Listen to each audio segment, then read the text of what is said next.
This a Batman tune. I promise you. This shit lit, cuz. This shit lit. Alright? Run that joint.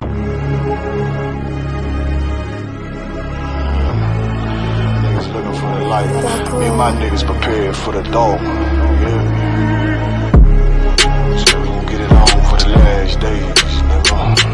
You already know what it is. 140 for the rubber. They in the building, we in the spot. We can go to war and see who make it out. Earn your stripes, dog, you with us or not. We can get it on when it's on, it don't never stop. First you get that power, gotta hold it down. Watch your step, boy, you on holy ground. They in the building, we in the spot. We can go to war and see who make it out. It's a problem, tell them pop off. I die for I let my colors fly, boy. For a nigga take me, they a drop dead. AR, clean them up like a mop pig. Say he cool, he bad, he really so tough. They like, damn, look what he did, it really go rough. Little bitch think she Kiki Palmer, silly hoe. She know I'm that bull, but I ain't from Philly though. From the city where they say about that ribbon like petty poops. Know them niggas plotting, gotta deal with me. Can't catch me slipping, got to steal with me. Just left Alabama, bought a chopper from some hillbilly move. He made my life feel the blade. Leave them all bruised, come through like a plague. Rebel off the leash like a dog out the cage. Call me Johnny Blaze, I'm one West May. Watch your step get stretched like a limousine. So my brother bring that blade back wet, that's by any means. Little nigga, this that cult, need to talk. Niggas know I got blood in my cup, I just sip it like it's grenadine. They in the building, we in the spot. We can go to war and see who make it out. Earn your stripes, dog, you with us or not. We can get it on when it's on, it don't never stop. First you get that power, gotta hold it down. Watch your step, boy, you on holy ground. They in the build, we in the spot. We can go to war, let's see who make it out. Tell them niggas good night, here come the bitch. Look, told them niggas get right or get left. I.S.U.P.K, bad man, I pin to your flesh. Hellboy, rip the soul out of dead man shit. Got the rate, the power, I been the showstopper. Yeah, they might hate, but I know they gon' watch. Zone on lock, and you know the flow prop. Iced out, got the drip out of David Jones lock. Know I got the plan, they say that you the man. No shit, Sherlock, I'm the one you heard about. Burn down the building, let them all watch. Throw that one west up, then I swerve out. Sick with this shit, I do not need a detox. He don't watch a step, blow him out them Reeboks. We taking over, I'm sending the word out. Can't see me, little nigga, I put you in a bird box. Look, it's one West practical, gladiator, maximal. Creep on them slow, but that Glock 5 rapido. All I want is more power, more straps to blow. Ain't got excuse for no car, he gon' have to go. They in the building, we in the spot. We can go to war and see who make it out. Earn your stripes, dog, you with us or not. We can get it on when it's on, it don't never stop. First you get that power, gotta hold it down. Watch your step, boy, you on holy ground. They in the building, we in the spot. We can go to war, let's see who make it out.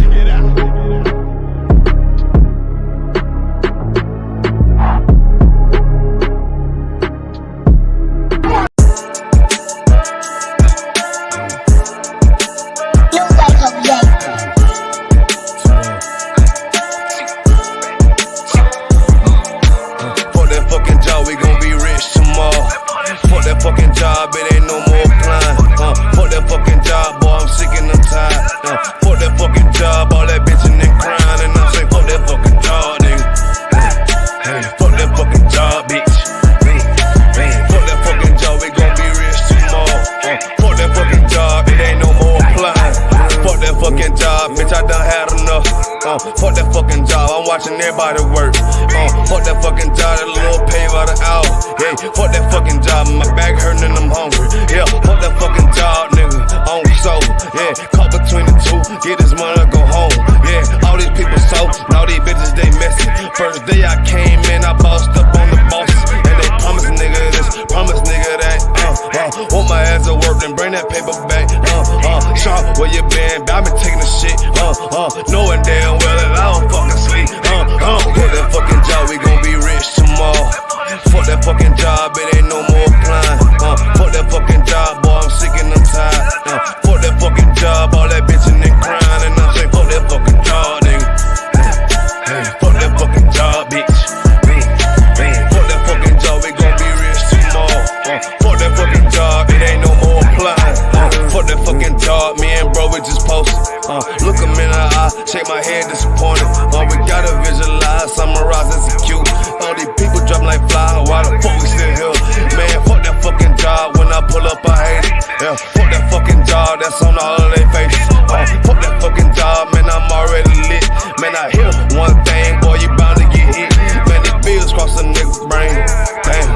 type, keep a nigga damn a slave. Damn, money supposed to be a tool. Damn, for a purpose, what's your purpose for? Fuck that fucking job, we gon' be rich tomorrow. Fuck that fucking job, it ain't no more applying. Fuck that fucking job, boy, I'm sick and I'm tired. Fuck that fucking job, all that bitchin' and crying. And I'm saying, fuck that fucking job, nigga. Fuck that fucking job, bitch.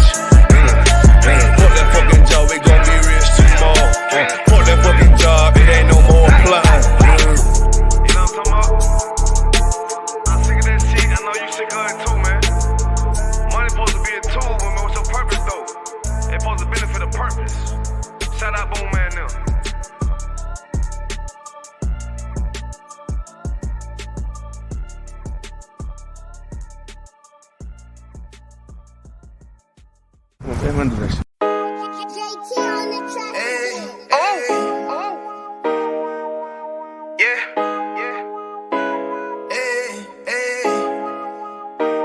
Fuck wrong with you, boy? You know what time it is, nigga. Better watch how you step in. Yeah. But that was my niggas.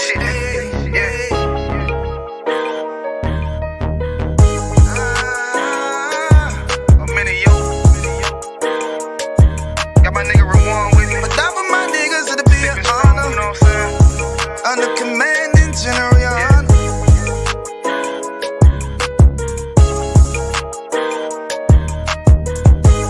That for my niggas, it'll be an honor and a blessing.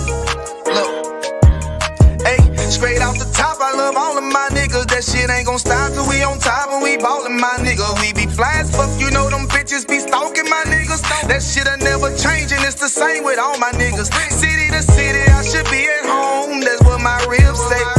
But bitch, I'm grown, I'm in these streets and closed caption. Niggas know we bout that action. If a nigga play with me, then my Hakim gon' let him have it. Hey, think you the shit, this truth the shit. Nigga play, I let that Ruger hit. Get on them tracks, they be like, who is this?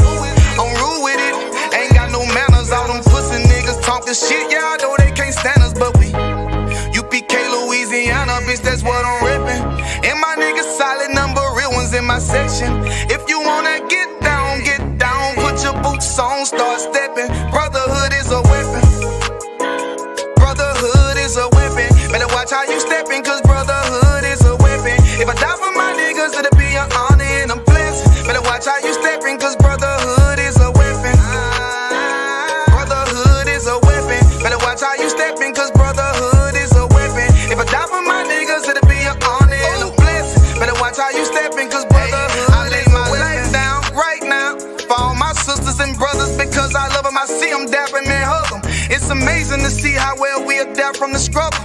Born again from a life of sin, trapped in the gutter. My mind frame was to kill my own kind. Feeling inferior, waking up ready to die. Run with them killers, so it's just a matter of time. For why take your life or let you take mine? That's when I realized the slaves killing slaves while the white man live to get old. We in them graves, the shit got me feeling played. I opened the Bible, went through them records, found out we was royalty, a nation to be respected. But in this world we rejected, we hated for our complexion. Still fighting to get accepted, we hear the truth and reject it. But love is getting corrected, and all my niggas correct me. The commandments, the foundation we erected. Brotherhood is a weapon. Brotherhood is a weapon. Better watch how you steppin', cause brotherhood is a weapon. If I die for my niggas, it'll be an honor and a blessing. Better watch how you steppin', cause brotherhood is a weapon. Brotherhood is a weapon. Better watch how you steppin', cause brotherhood is a weapon. If I die for my niggas, it'll be an honor and a blessing. Better watch how you steppin', cause brotherhood is a weapon. Hey, hey. Hey, hey.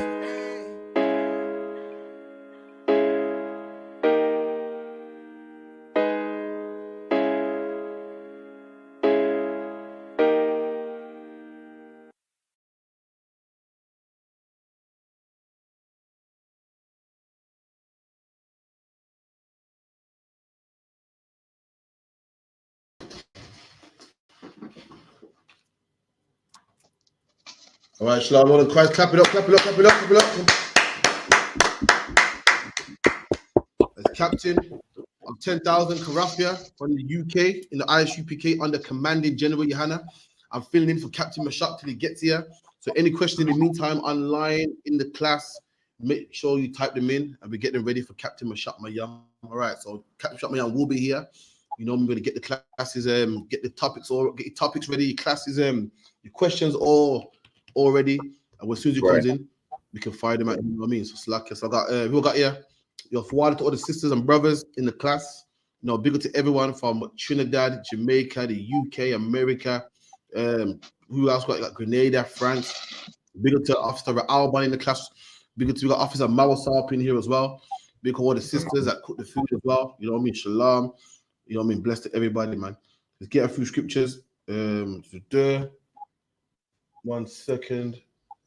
Someone said my camera looks funny. Rob, on the camera to up? It's a little bit blurry, sir. Really? I'm seeing it. Let me look on my side. It might be a connection.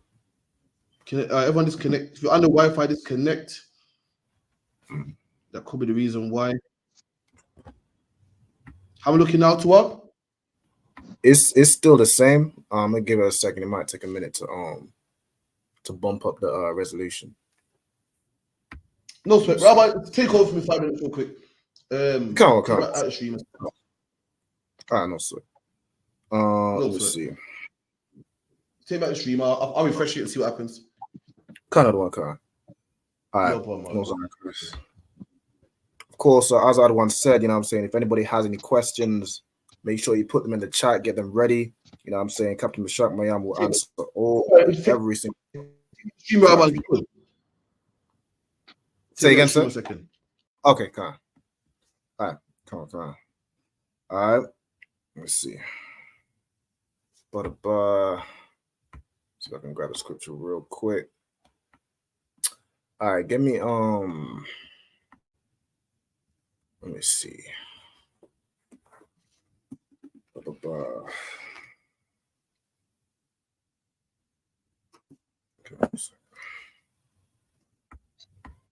How you doing, Mausai? To what? Yes, my general, 100. Mausai Christ, please. Bless the treating you well. Oh, you know what I'm saying? You know, look at the belly and tell me. Hey, Mausai Christ, you know what I'm saying? I'm saying war is breaking, the civil war is breaking out in the streets of England, but hey, these priests and isn't that what you're preaching for? We good up in here. You know what I'm saying? We understand what's going on. So that's why we know. You know what I'm saying? The Bible says to be not troubled. You know what I'm saying? I think we're gonna get into that a bit later as well. But yeah, man. Yeah, I'll be seeing, you know what I'm saying, in London. Obviously, London is the hub of all these different nations. So London's going crazy. Manchester, there's this whole incident in Manchester. Manchester's going crazy. The Southport thing, which I think Southport is in London. Leeds was on fire. Like, good night. Yeah, this thing is getting about ready. Ain't nothing new, man. It's all about what we want. And without this happening, we know we ain't get what we want. So I can get caught back in the forefront. How we looking now? Can't, you're much clearer, sir. Okay, so you seem looking pretty here. I'm joking. I'm joking. So everyone can. All right, cool. So what about the Southport thing, yeah? Can't. So we're just talking about, you know. Listen, man. England right now is crazy. Everyone's fighting everybody, man. If right. Isn't you. Oh, damn.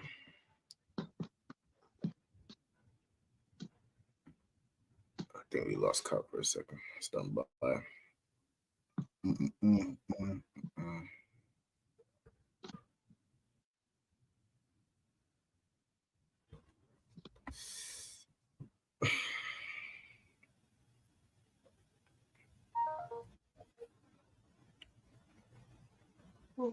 What's that?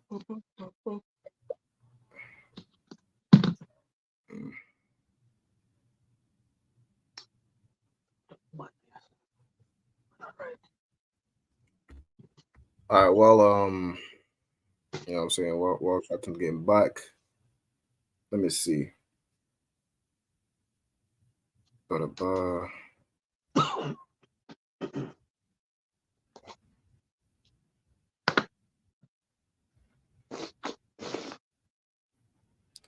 me get I don't know if I should get a scripture because I don't know how long it's gonna be. Yeah, for the time being, let me just get let me see.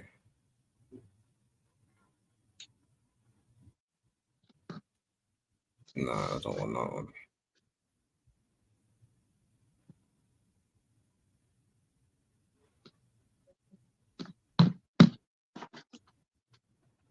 Let me get Wisdom of Solomon, chapter 6 and verse 12. Come on. All right, the water.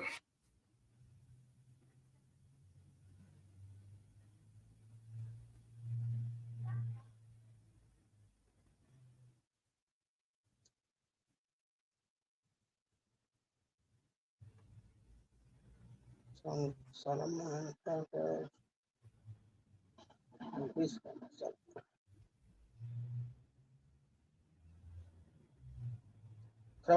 you repeat that for me, sir? Khan, you're gonna get Wisdom of Solomon, chapter 6 and verse 12. You know what I'm saying? As 6 and verse 12. Okay. I think we got Cap back. We stand by. All right, we got you back in. So lucky, baby. What's going on today? What happened to devil, man? So lucky, but yeah, read where you were. So lucky about nation right against nation. Come on. We get nation against nation. That's in Matthews, right? Right, this is the problem. No one cared about black people until it happened to them. No one cared. Right. But we was writing in Brixton and Tottenham, and Handsworth, all other nations like it's a black problem. And now everybody wants to talk about police brutality. Everybody wants to talk about how hard it is, and this is not right. Who saw the video with the Indian man getting his head kicked off by the police? Khan. Right. Did anyone listen to what his lawyer said? Khan said, yeah, that shit's crazy. What did his lawyer say? He said, you know, something like this has never happened before. It's never been seen before. Such police brutality. He said this police brutality has never been seen. We showed you how racist he is. We showed you how much he only cares about his own people. That's right. This happens all the time to black people, man. It happened from the 60s, happens in America, happens in Jamaica, happens everywhere black people are. But guess what? Black people suffering, he don't see it because he only cares about his people. So to him, this is an outrage. I can't believe this is happening. It's the first time this has ever happened. But to us, this is the norm. If a black man got his head kicked in by the police, it will be normal. If a black man got bodied by the police and roughed up, it will be normal. But to him, it's crazy. It shows you, black men, that you only got to care about yourself, man. I go out on the streets and tell black men to only care about ourselves. What do I hear all the time? You're racist. You can't say that. Well, he cares only about himself. What's the proof?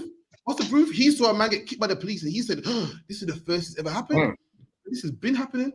You know why? Because he only cares about himself. And him caring about himself makes him flourish. He's the reason. That's the reason why the East Indians are doing better than us, because they're only caring about themselves. We're caring about everybody else when really we should be caring about ourselves. That's the problem. Right. Yeah, read that, Baba Kushar. Book of Matthew, chapter 24 and verse 7. For nation shall rise against nation. Right. So this is Yahushai. The Yahushai, who's our king, who's a true prophet, man. Nothing like that Muhammad guy. He's a real prophet, man. He can see the future. And his disciples sat him down one day and said, Yahushai, show me when the end of the world will be. The end of the world being meaning what? End of society, end of this white man society. And he gave him signs to look out for, man. Things to watch out for.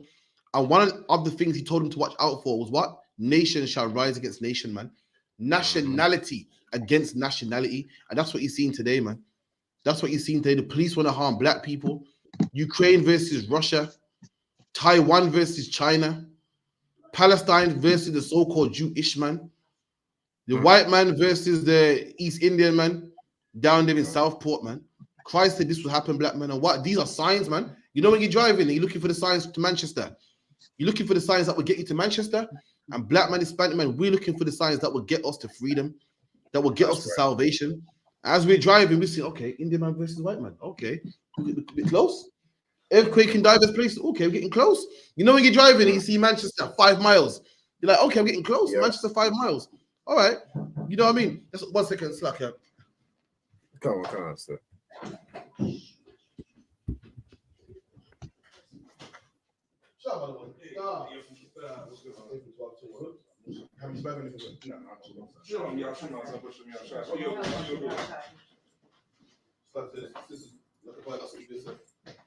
Oh shit! You're not by a hand, but she always coming with the whole thing. Come on, yeah, man. Whole thing, guys. Come on, get it from chair, all right? If you don't mind. You want this one number? Yeah, it's 2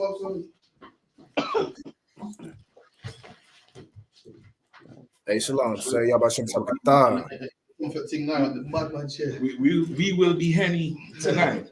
We will be henny happy tonight. So what else says I appreciate that. No, sir. Say again? For us. We don't drink alone. Nah, it's all good. It's all good. You sure it's still stuck there? Hell. somebody might take that as payment and all.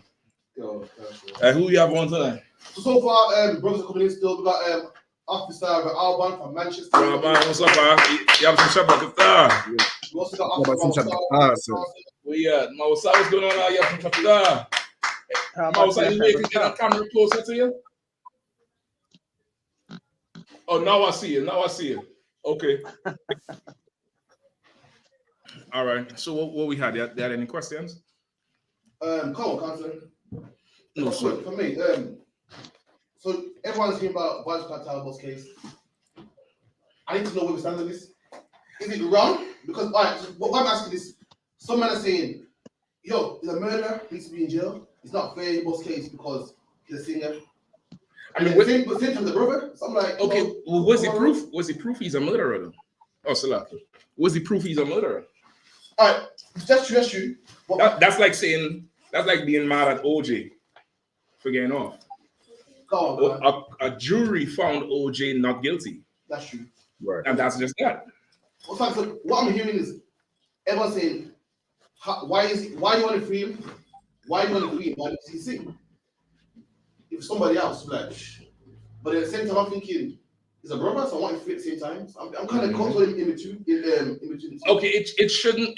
The justice should. If we're talking about from a judgment standpoint, that you can't really comment on that because you don't know details of the case. You don't know evidence, and I don't know the details of the case. So from a judgment standpoint, you can't comment on it. To comment on it would be, folly. Because what you're really talking about? You're talking about what? Yes, like how you're able to tell that? Anyway, them windows back there could open up some more. This door. Maybe the door, the front, yeah, y'all get this thing going. It ain't that hot, but with them windows closed, y'all trying to rotisserie a Negro right here, but you know what I mean? No sweat. Those blow cool? Yeah, no. Oh shit, yeah, lined up, man. You might have to open that door and stand by the door too and all. No sweat. So what, two sis? You ain't got no answer. From over on your answer. That's the one for me. I appreciate it. Who's this? ENJ? Oh boy, you're starting off on the right side. The wrong side, hell. Yeah, so from a legal standpoint, all right. First, this is what you want. Give me the Apocrypha.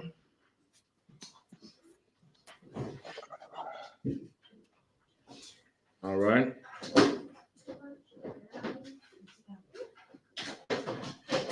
Give me the Apocrypha. Give me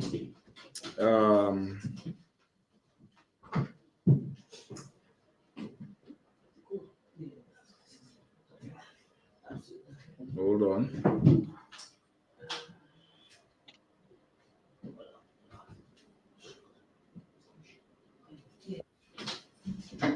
How can I corrupt some steps you do as well? No sweat.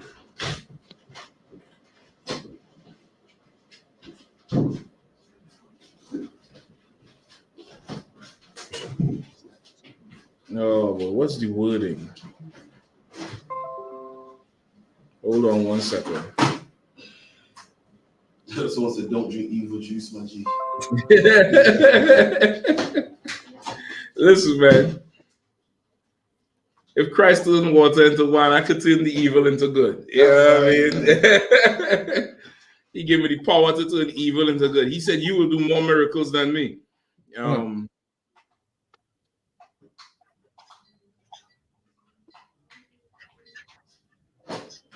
Okay, what is it I'm looking for? It's in the Apocrypha. All right. You caught it, so I can find it. Is it matter here? The matter first? You hear the matter, then judge. I think that's it. Give me that first. All right. Any other questions in the room or online? I got a few lined up, sir. All right. I got Ecclesiasticus 11 and 7. It might be it. Ecclesiasticus 11 and 7. Let me hear it.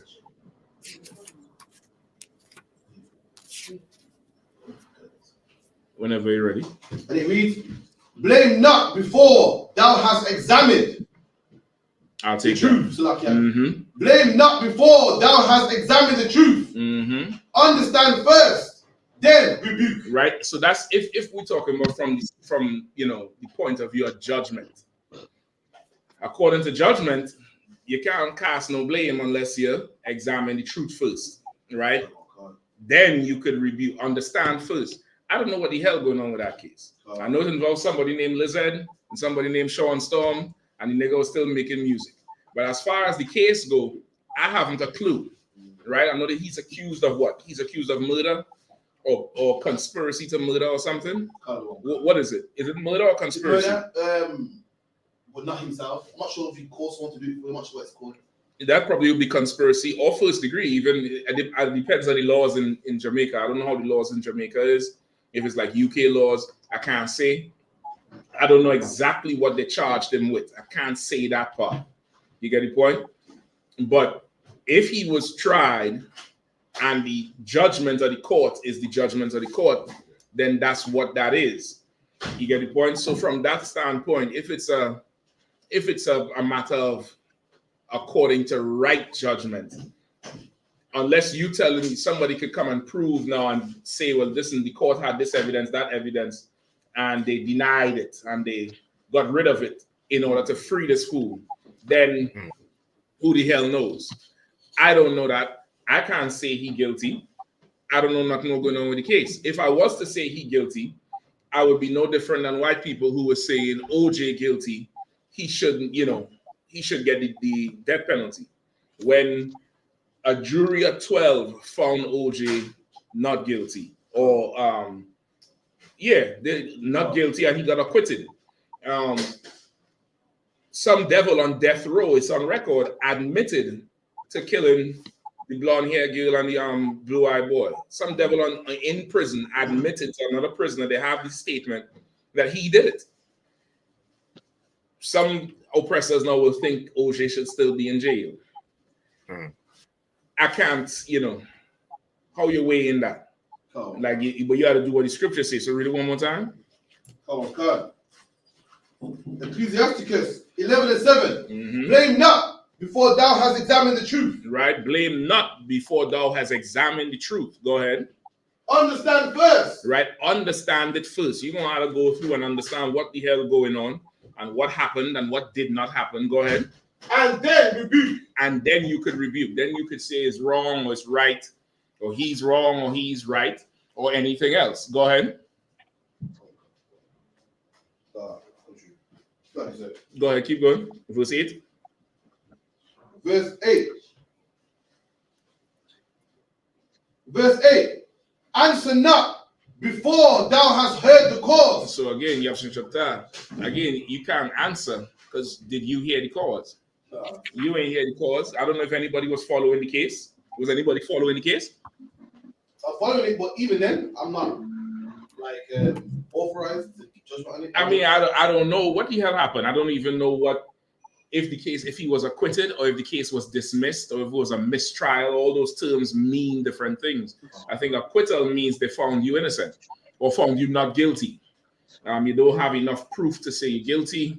A mistrial is when they muck up the trial either from evidence or the lawyers wasn't following protocol with it. Go ahead, sis. I think one of it is that you won't be appealed not to be retried. That's what they're afraid. So we're going to retry him, but he appealed against it. So the retrial, okay, so then the first trial was what, a mistrial? I think so, because he's there for 13 years, but when I read, it is, his reason why he's free is because the lawyers, so what is this? The lawyers did an appeal. Let me get a bottle of water to your water here. So what? So okay, so the first case got thrown out or something. So they tried a retrial, but his lawyers fought against the retrial, and then that's it.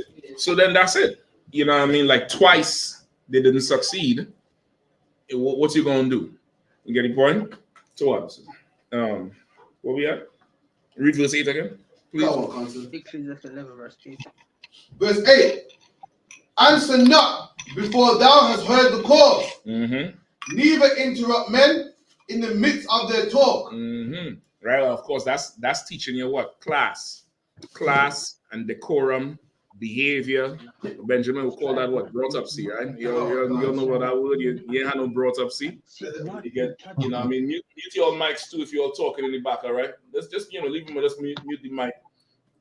All right? Benjamin say you have no brought up see, all right? Do me a favor, could you open a window in the back and leave this front door open and put up Shema at the front door? That'll work too. All right, just to get the air flow. Handle that, Rodaya. Check the window. No, the slack. One man had to do it. It's one man, or whoever you want, Karafi. All right, just Karafi, just help him out. All right, so somebody online there, pick up from where Captain Karafi left off. Ecclesiastes 11 and 8. Ecclesiastes 11 and verse 8. Answer not before thou hast heard the cause. Neither interrupt men in the midst of their talk. Right, so you can't answer before you heard the cause. You're gonna have to hear the cause. You're gonna hear both sides. You're gonna have to hear it if you want to make a right judgment, a just judgment, right? And neither interrupt a man in the middle of his speech. It's just teaching you class and etiquette and how to be, civil, right? Which comes from the Bible. Go ahead. Strive not in a matter that concerneth thee not. That's the main thing. Read that again. Strive not in a matter that concerneth thee not. Strive not in a matter that concerneth thee not. Does keeping cartel in jail concern me? You could put a chair there and all, leave the door open. Take a chair, put your back to the door, so you can keep an eye on who coming in. Salakia, put your back to the door. No, put the chair all the way to the door. All the way to the door and put your back to the door. There's a chair. Oh, you sit in that chair. You sit in that one. Sit in that one so you could see the street and you could see inside. Anybody come in there, they come wrong, 9-9 right at the doorstep. Right? Make sure you all come correct. All right. Where we at? 9? Right, go ahead. Strive not in a matter that concerneth thee not, and sit not in judgment with sinners. No, this is wisdom in giving you. Don't strive in a matter that don't concern you. You get the point? Don't strive, don't make that your part of your whole business when that thing don't even concern you. Don't strive in it. It's different with striving is like, now you taking up this thing and you want to run with it. That shit ain't even concern you. He free. As far as I'm concerned, now I'm a fan of Cartel. I think he's the best thing in music out of Jamaica ever in the history of music. As far as I'm concerned, he free, he locked up, he's still making good music. It don't really matter. I think you put him in a coffin, you might still get music coming out. You get the point? That shit don't concern me. I'm not here to put people in prison or free people from prison, right? In that context of going to court and all that shit. That's not what we're here for.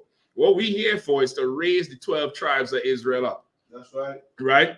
Now, if he in jail or if he ain't in jail, the white man is still the devil. That's right. He in jail, he not in jail. Kamala Harris going to destroy black people.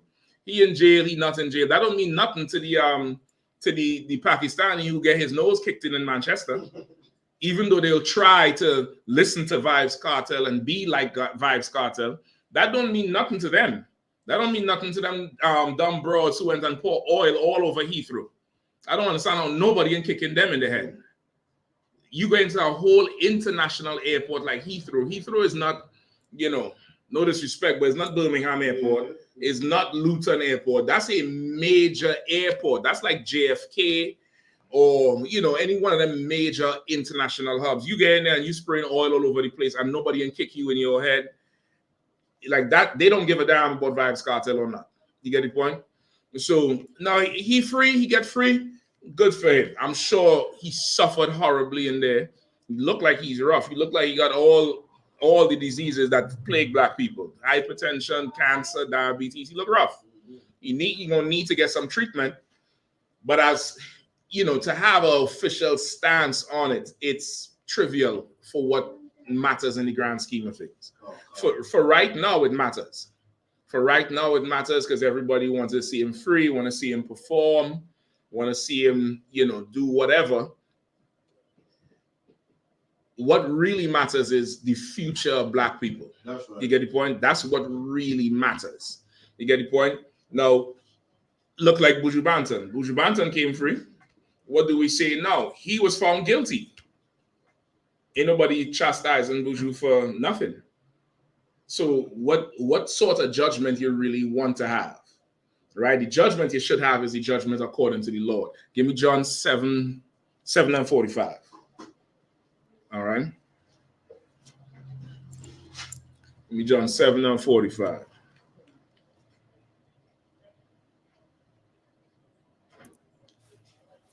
The book of John, chapter 7 and verse 45. Oh, sorry. Go ahead. Come on, sir. Book of John 7 and verse 45. Then came the officers to the chief priests and Pharisees, and they said unto them, why have ye not brought him? Hold on, I might have given you the wrong one. Hold on.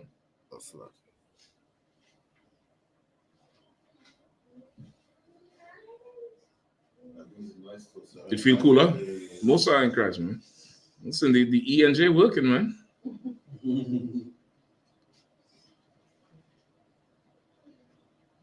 Hold on. John 7 and 24. Salaki. Book of John chapter 7 verse 24. Judge not according to the appearance. Say it again. But judge not according to the appearance. Say it one more time. Judge not according to the appearance. The Bible says judge not according to appearance. You can't judge just based on looks or how something look. You can't do that. That's against God's laws, which is what? This is directly against the oppressor who judges by looks. He judges, he runs this world by how you look, how you present, what he think you look like. He doesn't judge according to righteous judgment at all. Right? Go ahead. But judge righteous judgment. But judge according to righteous judgment. You get the point? Judge according to righteous judgment. Right? You can't judge according to how something look. You have to judge according to what's right, according to the law, based on some standard. Now, as far as what's the standard for what Vybz Kartel went through? The Court of Appeals, Caribbean Court, or the UK Chief Court, Justice Court, whatever it is, that's their standard. And according to that standard, he's free. That's just it. Like, who am I to now go and say he's not and go on a whole campaign and all of that shit? Whatever it is. So that devil who a few years ago shot them people protesting in Wisconsin in the States, Kyle Rittenhouse. You all remember him? He went and he sat and fake cry. He was running through the city with the AR-15. He went on the stand and they found him not guilty. When you look at the tape, he shot 3 people point blank out. Point blank. I mean, close up. When you hear the evidence, knowing these protests was getting violent, he lived 2 states away, I believe. He didn't even live in Wisconsin. He was living in Indianapolis. Somebody could check it out. His mother drove him across state lines with an AR-15 that don't even belong to him. And according to him, he went there to protect property, to protect, whatever. Property is insured. They burn down a store, the insurance is going to rebuild it. You know what I mean? They loot a building, they're going to get their stuff back. But then people he shot ain't coming back. You get the point? In America, you know, even the gun laws in America, if you were to have a legal, you know, right to carry, there's certain places you cannot go. Legally, they call them places of menace. They say you can't go in places of menace. What constitutes places of menace? Clubs. Anywhere there's parties with alcohol, where it's easy for what's called that? Not for conflict to happen. Where it's easy for conflict to happen, you don't want to have at ready arms a deadly weapon. So they're saying if you go to that spot, knowing you have it on you, knowing the type of place this is, you kind of complicit in whatever happened because you left home with this thing. You get the point? So knowing that, he left state lines, crossed 2 state lines or 1 state line with an extreme deadly weapon. That's the weapon they always say they want to ban in America. The AR-15, the AR-15, the AR-15. That's the same when they say shot Trump. They want to ban that thing. He left his home, went all the way across state lines, blew away 3 people. One of them, his elbow was down there hanging. It's on tape. You could see it. Hanging. For what? To prove what? And he got off. That's their standard. That's their standard. Now, am I going to say now he had to go back in jail and pick it up and, you know, they set him free. They set Cartel free. They set OJ free. You know, it is what it is. This is what I would tell you. The reason these things are becoming an issue to people is because we live under the oppressor. And the oppressor's justice is not absolute. The oppressor's justice is not 100% right. It's always some flaw. It's always some, you know, new thing. You know, in court of law, they have something called precedent, meaning in a certain case, something that may seem unlawful, if his lawyer or her lawyer, defense lawyer, could go in the history of court cases and find a similar case where a judge made a ruling similarly to let this person go, precedent dictates this. That's how the judge would rule in this case, unless they're going to go against precedent, which starts a whole other thing. You get the point? In the law of the Bible, what precedent we talking about? God. The law is the law. That's right. You get the point? The law is the law. You get accused of murder. You say it's not you. There's a whole system for that. There's a whole system for that. You're familiar with that system? About murder? Yeah. Yeah, but a lot of the witnesses, cross-examination, like in the book of Daniel and so forth. Okay, no, not that part. Give me Deuteronomy 10 and 21 or 21 and 10. Hold on. Let's get that part and we move real quick. We get the other questions. I'm going to go a little bit over tonight, all right? So y'all could bear with me. All right. If anybody have any questions, just type them in. I think online they're going to probably send you could check, make sure check the Gmail and the post where you advertise the class. They might have questions under there. All right. Where you at? Deuteronomy what? Is it 10? No, give me 21 and 10.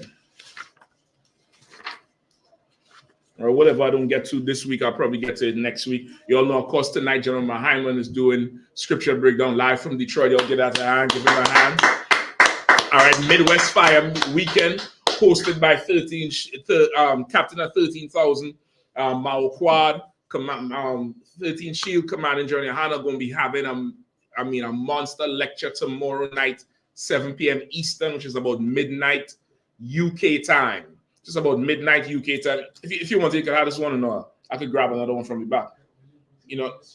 Strong. Oh, you want it strong? You want to start to break this one down? Or?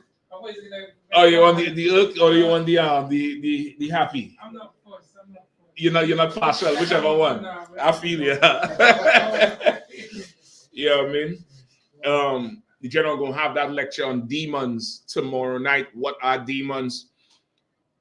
Breaking down what demons are and how to rid yourself of these demons and recognize demons. A lot of people don't understand what demons are, what demon possession is.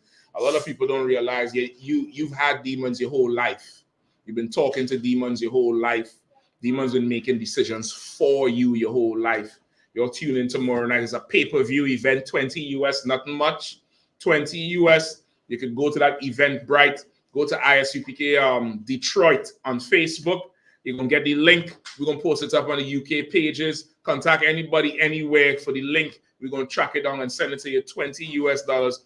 Tune in for that lecture tomorrow night. If you're in a city and you ain't going to Detroit, pull everybody in your school, man. Have a watch party. You'll get together to watch Mayweather and them ugly ass niggas. They get together and watch the general break down these demons, man. You'll get together in them schools, pay for that that event, watch that lecture, man.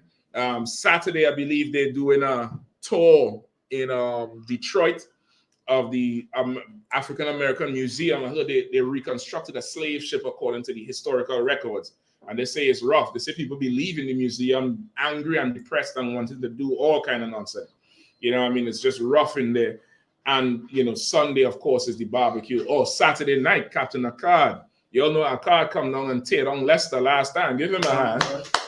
Tear Leicester down, you know, ridiculously last year. Well, this year, he dropping his album, I believe his debut album in Detroit. Come on. Album. Oh, we don't say album. So why we say album? Album ain't no different. Because I thought we were supposed to stay away from the bomb. No, it's nice around. Nah, we don't. Nah, man. Listen, Benjamin be taking it way too far. Don't nobody tell me about no album. When them niggas stop smoking weed and spitting up on it and sharing it around, then y'all could talk to me. You're sharing the weed blunt, passing the weed with a nigga spit on it and put it in your mouth. You're kissing the nigga. Don't tell me nothing about no album and no Guyana, Guyana and all kind of thing. Stop kissing the next nigga weed. And then we gonna talk. Shit. Right, but you get my point. So he dropping that album release party. All right, in club in Detroit, and Sunday's the barbecue. So you know, UPK, we're gonna be locked in all the way. Where we at? 21? 21 and 10, right? No, start at 1. Deuteronomy 21:1. If one be found slain in the land, which the Lord thy God giveth thee to possess it, lying in the field, and it be not known who have slain him, then thy elders and thy judges shall come forth, and they shall measure unto the cities which are round about him that is slain. Right. So now, if you find somebody dead in your city, you find a body, you don't know where this body come from, you don't know who did it. The leaders of that city, which is important. Why it's important to have leaders in your community, right? The Pakistanis, they have leaders. Somebody talking up for them right now. Right now, that white cop kicked that man in his face and stomped on his head. And some lawyer got up there and said his relative is scared to go to work now. We went to work after Trayvon Martin. That's we went to work after Mark Duggan. Right. Some of us was working through George Floyd riots. How all of a sudden he can't go to work? He's sick. He wasn't sick when there was bombing Gaza. Right. That made him sick. Right. Then the lawyer gets on TV and say, what? We have never seen police act like this before. Police been doing that to black people for fun. Everywhere. What is we talking about? You get the point? So it's important to have leaders, because leaders will speak on your behalf and they'll set the tone of how everybody around should view you and treat you. They'll set the tone. So it's important to have leaders. So they're saying, if you find a dead body, you're supposed to measure from the dead body all the cities around and check to see who's the closest city. All the elders had to come out, all the leaders of each city, whoever's over them cities had to come out to this council soon as we find the body, right? Ain't no, CSI and yellow tape and investigation and forensic, nothing. The Lord said this is how you investigate that murder. Go ahead. Verse 3. And it shall be that the city which is next unto the slain man, even the elders of that city, shall take an heifer which have not been wrought with, and which have not drawn the yoke. Right, and the elders of that city, the closest city to the body, the leaders of that city had to come out and take a heifer, a cow, which have not been wrought with, meaning this cow ain't been bred or been breeding with nobody, with no other cow, of course, and not drawn the yoke, meaning this cow ain't go to work yet. right? This is a valuable cow still. Go ahead. Verse 4. And the elders of that city shall bring down the heifer unto a rough valley, which is neither eared nor sown, and shall strike off the heifer's neck there in the valley. So now you're supposed to bring that cow down into a valley, right? A valley which has not been what? Used for agriculture. It's a rough valley, meaning this valley hasn't been cleaned, you know, all the grass removed and plowed and the soil turned that you could plant stuff in. This is just an open field, like a valley is just an open, it's rough still got stones in it. You bring that heifer down there and you cut the neck. Right, go ahead. Verse 5. And the priests, the sons of Levi, shall come near. For them the Lord thy God hath chosen to minister unto him, and to bless in the name of the Lord. And by their word shall every controversy and every stroke be tried. Right, so now the priest gonna come down, who at this time was Levi, right? And they're gonna come down because the Lord chose them to do the priesthood. Today would be anybody who's an ordained priest, right? And they will hear every word right there where that cow is bleeding out. All right, go ahead. So, what's the every word? Is it witnesses? Whatever is being said. We found this body. This is so-and-so son. This is so-and-so daughter. They was here, there. So-and-so said that they will hear every word. They're hearing everything. Go ahead. Like the detective nowadays. The intake. Exactly. Go ahead, sis. We are about to hear about it. Come on, we get in there. Y'all trying to cook fast, man. What's going on? Go ahead. She's like, what's with the cow? You want to curry that? She want to make a cow beef stew. She's like, don't waste the cow. Go ahead. Verse 6. And all the elders of that city that are next unto the slain man shall wash their hands over the heifer that is beheaded in the valley. And they shall answer and say, our hands have not shed this blood, neither have our eyes seen it. Right. So now is this they cut the head off the cow and the cow bleeding off, and they now have to come and wash their hands over the body of the cow. And they're doing this is a witness before the priest and the Lord that they went through their city and nobody in their city did this murder. So they washed their hands over the cow. You ever hear people say, I wash my hands of this? That's where it comes from. My hands are clean of this murder. That's what they're saying. Because, of course, if your hands dirty, you would be what? Guilty, but there's another term. Red-handed? Red-handed. Red-handed comes from what? The blood. The blood. You was caught red-handed. That's where it comes from because you done did the murder. You have blood on you. You get it. Even today, when people wash the blood off with all kind of acetone and all type of stuff, they shine a little blue light on you and see the ultraviolet printout of bodily fluid. You gone. Even till today, they check for blood, right? So now, if the closest city, the priest or the leaders of that city, they hear this murder, they done going through their ranks, which is why the UPK is structured how it's structured. You wouldn't believe how quick the turnaround is for information is in here. Worldwide, Commander Yahanna make a call, general call, captain call, officer, boom, information go right back, couple hours, it's done. Oh, God. This white man put you in jail for 6 months, you waiting on trial. What the hell is that shit? What are you getting paid all this big money for? To do what? Israel, we didn't have prisons. In Israel, our culture wasn't locked up. Our culture was what? Punishment. Stripes, which means whipped. Or you get your hands removed, or your eyes taken, or your head chopped off, or you have to go work off a debt if you stole something. You got to work for this man now for 7 years. Whatever is the wage, whatever is the value of the thing you sold, you got to go work out for him. Or you get banished to another city, which is what we come into after this one. But we didn't have prisons where you hold somebody just there. That's a waste of people. It's just a waste of time and it's a waste of people. It doesn't do nothing. It's damn near like how Esau have You're Grounded.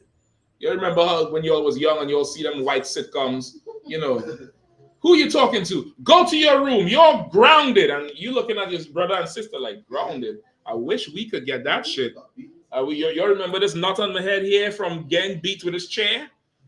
Like, that's what it is for us. Like, we are a much better people than them, but the punishment makes us better.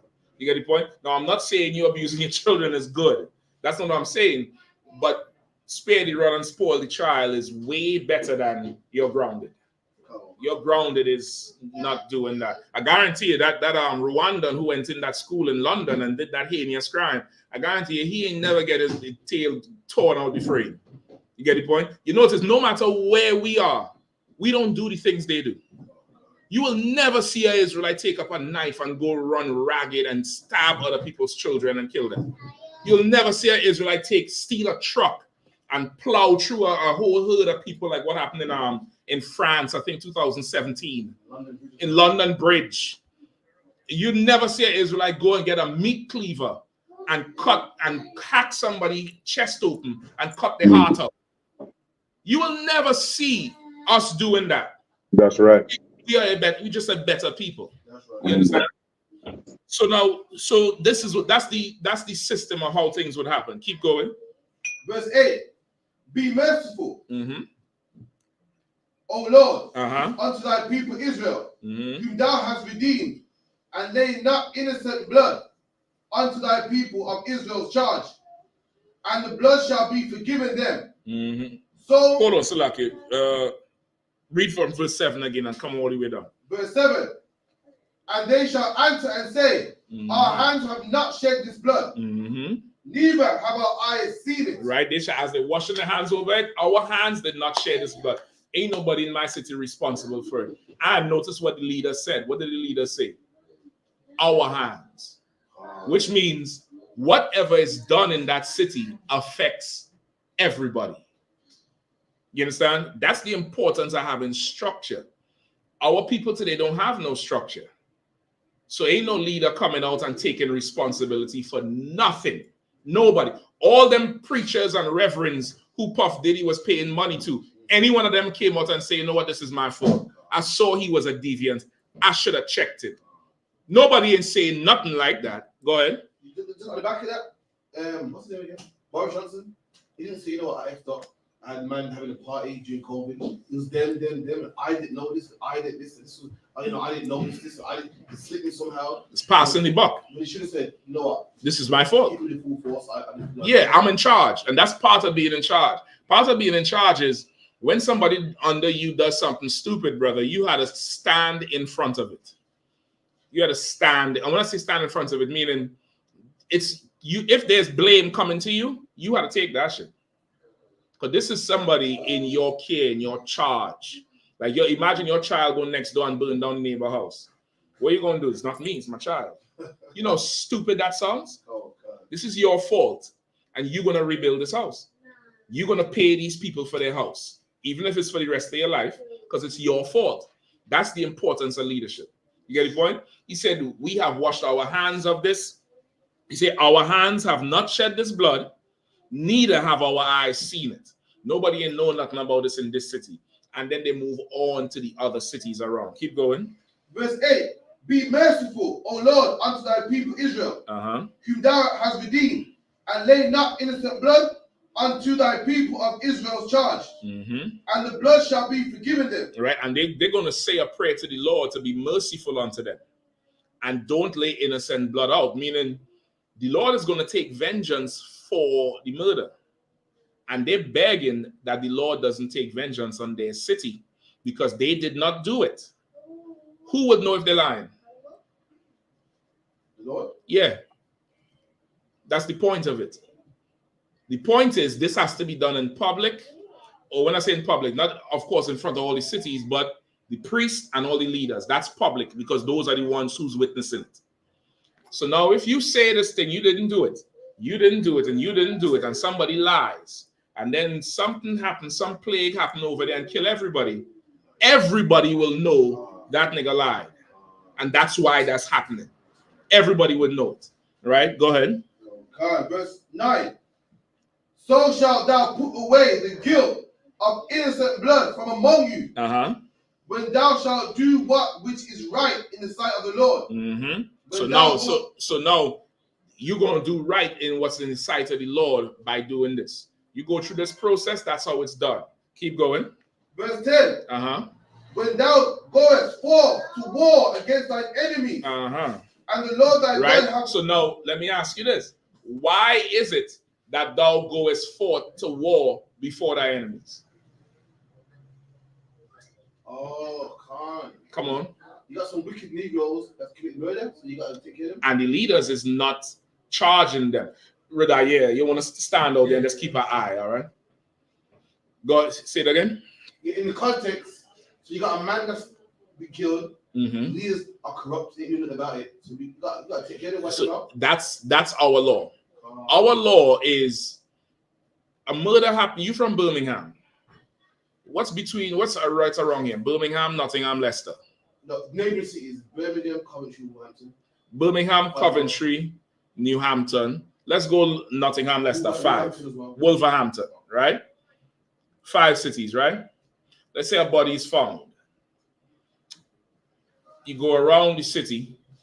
What should rightfully happen is that the leaders would say, yeah, this person here, they did it. And they would bring them forward and they'll get judged. They'll get a judgment for murder, right? They'll either confess or whatever it is. If nobody confesses it, the closest city, whoever it is, they're going to know how to face judgment. And then it'll start to move around. They're going to find out who it is. And whoever was hiding that person, everybody falls on that city. Everybody falls on that city. Go ahead. It's like it's the closest city to where the body was found. That's where they start. The closest, that's why they say they measure from the body, the closest cities. They start there. And they bring the heifer down, cut it. They start with that person. And them leaders will come and say, listen, we checked. This wasn't us. We wash our hands of this blood. The next city, this wasn't us. We wash our hands of this blood. Go around. You get the point? Oh, okay. Now, they're going to find out who it is, and that nigga going to be hiding somewhere. When that happens, it's a war. Everybody else falls on that city, this is the law here for what happened in Judges 19. Remember Judges 19, when the Ephraimite had his rib who left him. She whored on him. She went to her father. He went to her. When he was leaving, the men of the city, evil men of Benjamin of the city came, took the sister and abused her all night, sexually violated her all night. She died. You all remember that? Okay. What happened after? That civil war, brothers, the inquiry. Well, you know where it is now. You ain't got to do the inquiry. It happened in the city of Benjamin. They knew who the men were. Because remember, the man said, don't stay in these streets. They're sons of Baal. They're sons of Baal doing something. Go ahead. Their government did nothing about it. So Israel came together and did something about it. And that's, again, you're going to have to have leaders, and you have to be zealous for judgment and justice. Benjamin slept on justice. Benjamin knew the men was there, violating the city, and did nothing about them. Nothing. You get the point? The men was able to do whatever they want when they want. The husband cut the body up and sent it to the rest of the tribes and said, this is what's happening here. Everybody came and fell on Benjamin. That's law. That was absolutely lawful. You're going to get punished for that. And the spirit of that is, if you don't want to get punished, handle your business first. But if that business starts spilling out and affecting other people, now everybody ought to get it. It's training up a certain vibe and spirit that the whole nation should have. A certain amount of honor and zeal and being able to pay attention to what's going on.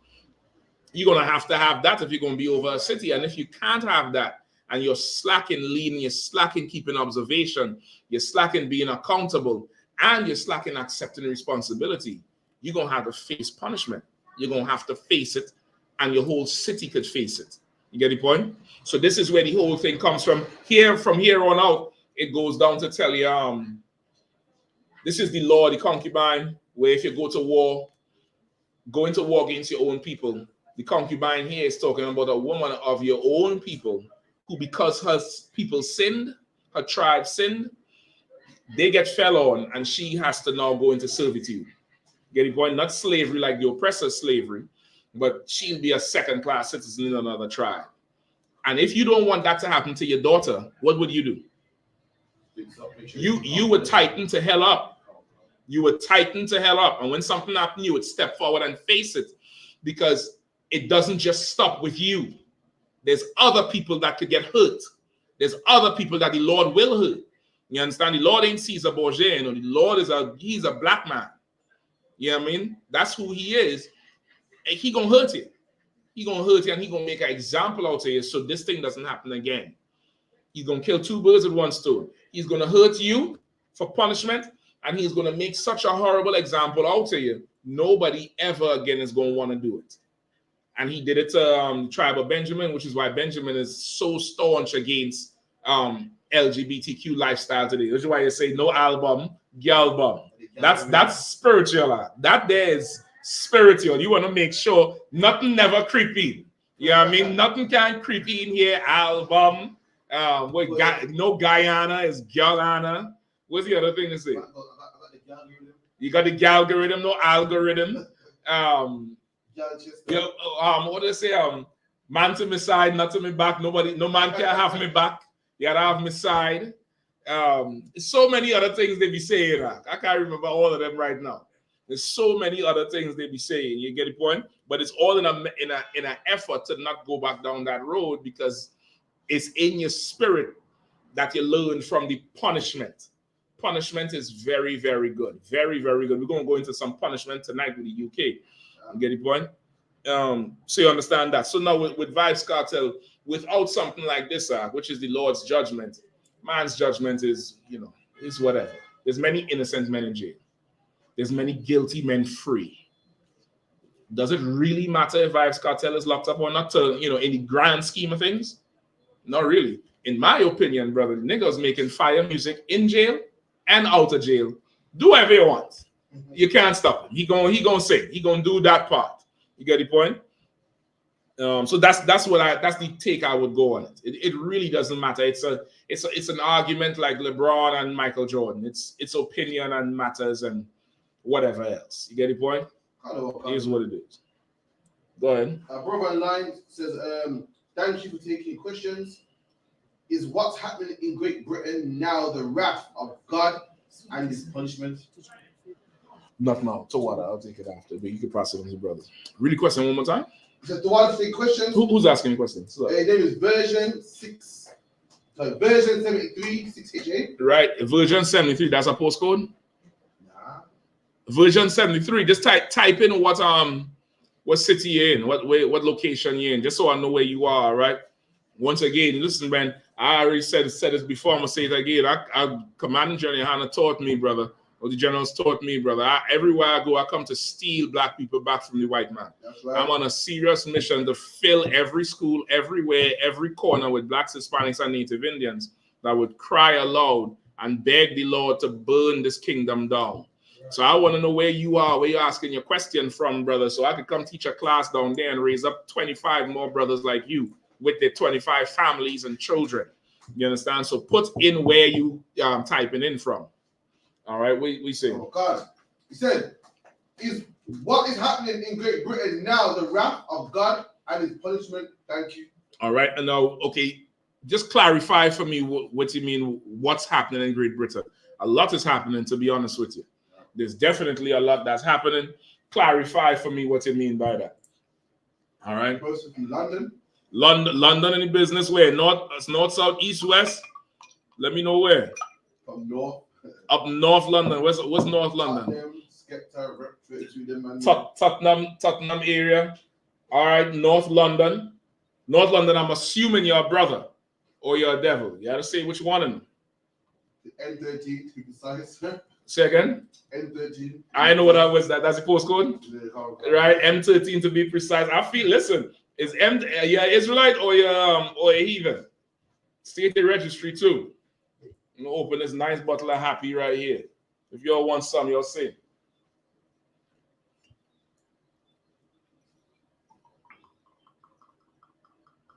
Did you say? Anybody want to taste? You're free, all right? Come on, constant. You'll get down. Right? Did you see it? This is the area, so Palmer's Green. No sweat, no sweat. Let me know if you're Israelite or not, all right? And what exactly do you mean by what's going on? Like, there's a lot going on, so I need to know, like, what are you referring to? Just so I can answer your question better, all right?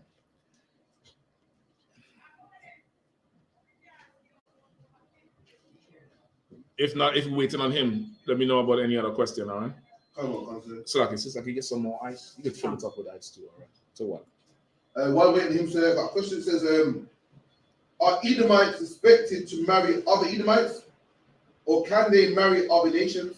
Okay. If you have even children, who do you encourage them to marry? Okay, all right. So if you have heathen children, who should they marry? And are Edomites expected to marry other Edomites? Or who could they marry? Hold on. Okay, so this would be from somebody who would may have heathen children or in some kind of heathen situation. Okay. Let's say you have heathen children, right? This would specifically be, not specifically, but more so be for a sister, an Israelite, who probably had a heathen in the world. Now she realizes she has a heathen child, or a brother who married a sister who had a child before that's a heathen. So anybody in that situation, that's basically what they're talking about. Anybody in that situation, you might wonder what's the future for your children, because they're in your care, and that's a very valid concern. So what is this? Appreciate it. That's a very valid concern. Okay, so let's first go here. Give me Genesis 25. Anybody? Whoever's online, if we could get it. Genesis 25. So, lucky. So, what verse is it, please? Give me 23. Genesis 25:23. And the Lord said unto her, 2 nations are in thy womb, and 2 manner of people shall be separate from thy bowels. Right? So this is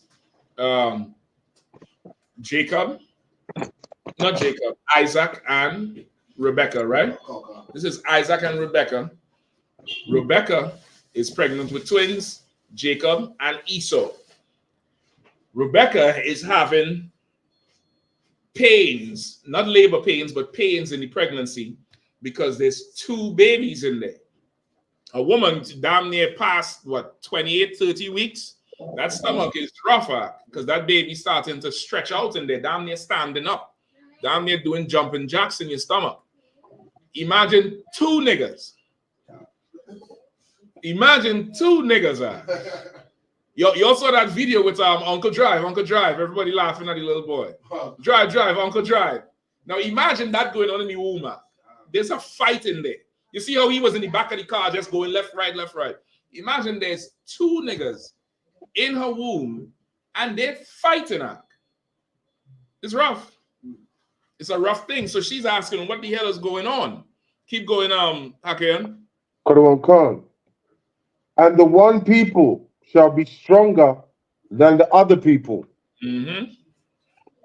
Let me catch up. Go ahead. And the elder shall serve the younger. Right, the elder shall serve the younger. One people will be stronger than the other. This is Jacob and Esau. Esau is the elder. Jacob is the younger. All right. So now, what verse you at? 24, sir. 25 and 24. 1 second.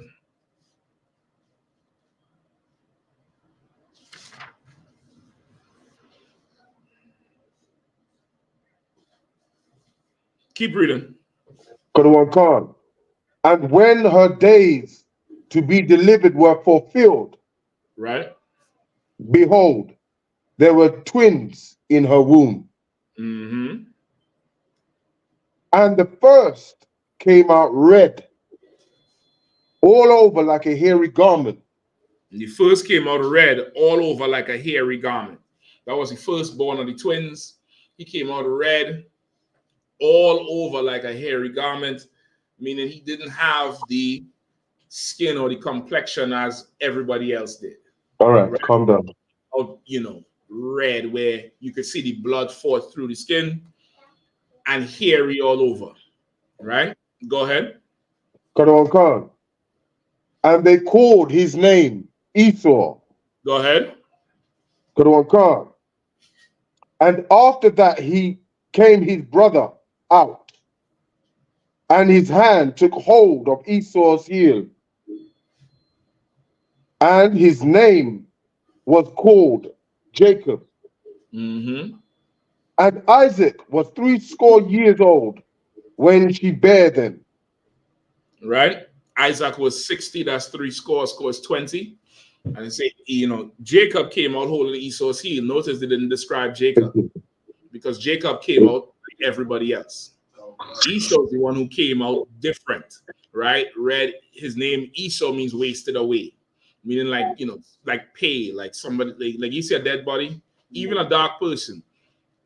A dead body, it's gray. It loses the complexion. Imagine lighter skin, how it would look. Esau came out like that. Keep reading. So these is twins. These is twins. But the Bible also said 2 nations are in her womb when she asked. Say 2 nations are in thy womb. 2 different manner of people.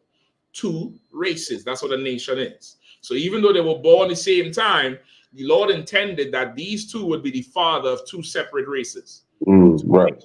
You get the point? Keep going. Kadwan Khan. And when the boys grew, and Esau was a cunning hunter. Right. Read that part again. Kadwan Khan. And the boys grew, and Esau was a cunning hunter, a man of the field, and Jacob was a plain man dwelling in tents. Right? Esau loved to go out and hunt. Loved to go out and kill and stalk something all day. And you watch them nature channels. He go out and hide in the tree.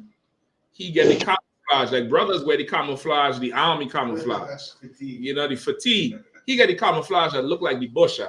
Right. He go in the tree and he get deer piss and spray over him.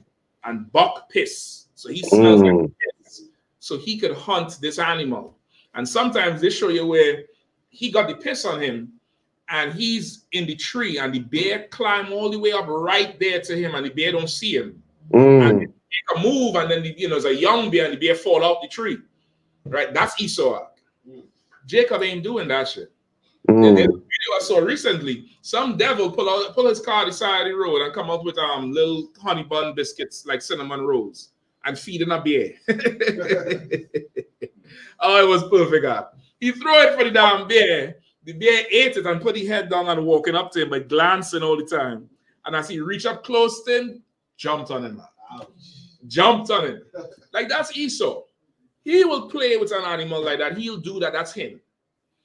Jacob is a plain man. He dwelling in tents. Where you are at the house, actually. I in the crib, I on the ends. That's Jacob. That's who we are. We ain't, we don't even like to stray too far from the area. You get the point? Esau will go and climb Mount Everest. Somebody look it up right now. Look up the trash situation on Mount Everest. You know what Mount Everest is, right? Tallest, the highest peak. That has the highest peak in the world. Highest peak above sea level. Just Google for me what they're saying about the garbage situation on Mount Everest. That's terrible. Shit, terrible. Come on, you could pull it up. I got it here, sir. I can share it on the stream. Please, if you could. Go ahead, Rahman. If there's any article you could read, anything that where it's they're saying what it is. But pull up some pictures of Mount Everest, the famous mountain and Mount Everest highest peak and all that type of stuff. Look at that. Look at that. What's that, Rahman? Trash? I got this. Yeah, Khan, sir. This is on Mount Everest. This is from the National Geographic, sir. Brother, all them devils who going on Mount Everest to climb up there and say they did something, leaving all that up there. That's Esau. That's Esau. All out in the ocean, ton of trash. I'm scared to see what the hell space look like. But Esau is that. He like to go out and hunt and conquer and just lay waste the land. All right, keep reading. Kadawan Khan. And Isaac loved Esau because he did eat of his venison. But Rebekah loved Jacob. Right? Isaac, father, he has a son who going out rough and tumble and hunting and killing and bringing meat back home. He loved that son. The mother, she loved the other son. You get the point? She loved the other son. So now, understand this. There's two nations in there. Esau is one. Jacob is the other one.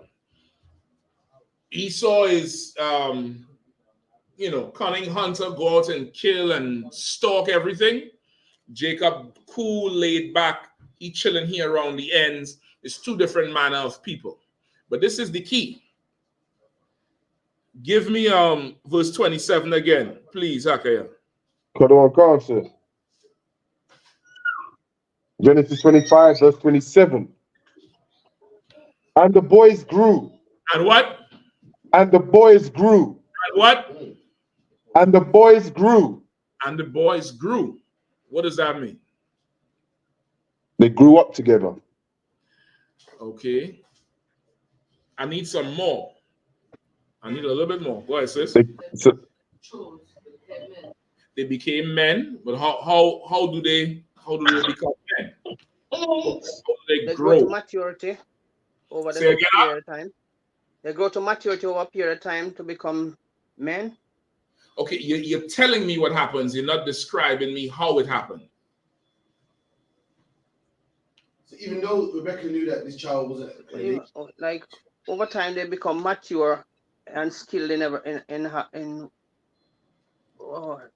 their professions. No, that's not a little simpler and it's a little more detailed. Go ahead, Cap. Say it again. Yeah. So even though Esau, she knew he's not of a nation. She fed him, raised him. He knew to hunt. Somehow he didn't go up with the sheep. He didn't just start hunting. Yeah. So she raised him, told him how to hunt, how to cook, how to this. Raised him, even though he wasn't of a nation. Still fixed him up. Even though Esau was a heathen to Rebecca, she breastfed him just like she breastfed Jacob. That's right.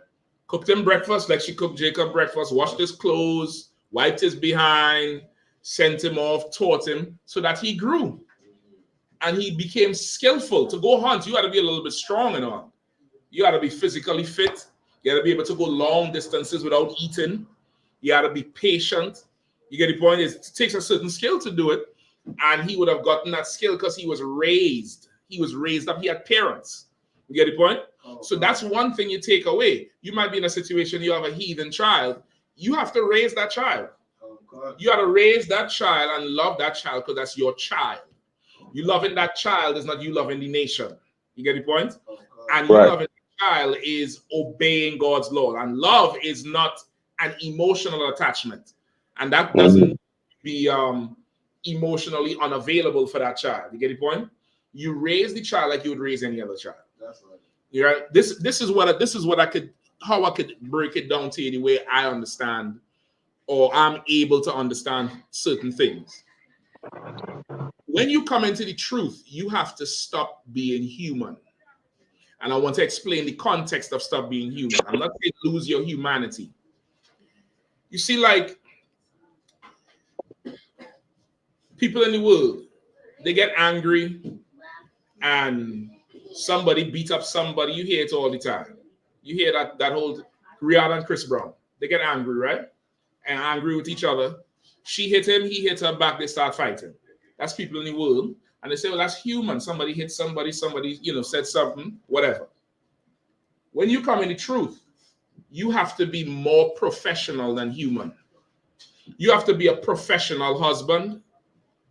Sister has to be a professional wife. You have to become a professional parent. if you were a school teacher, which is what a professional parent is, like a teacher is a parent. They're taking your child 8 in the morning and giving you back your child 4 o'clock in the evening. Teachers know your children better than you know your children. You're straight up, because they spend time with your kids. They're taking care of your kids, raising them up, correcting them when they're wrong. You get the point? Okay. Is a teacher allowed to just take the belt out and beat the child and put them to sit down in the corner? Why?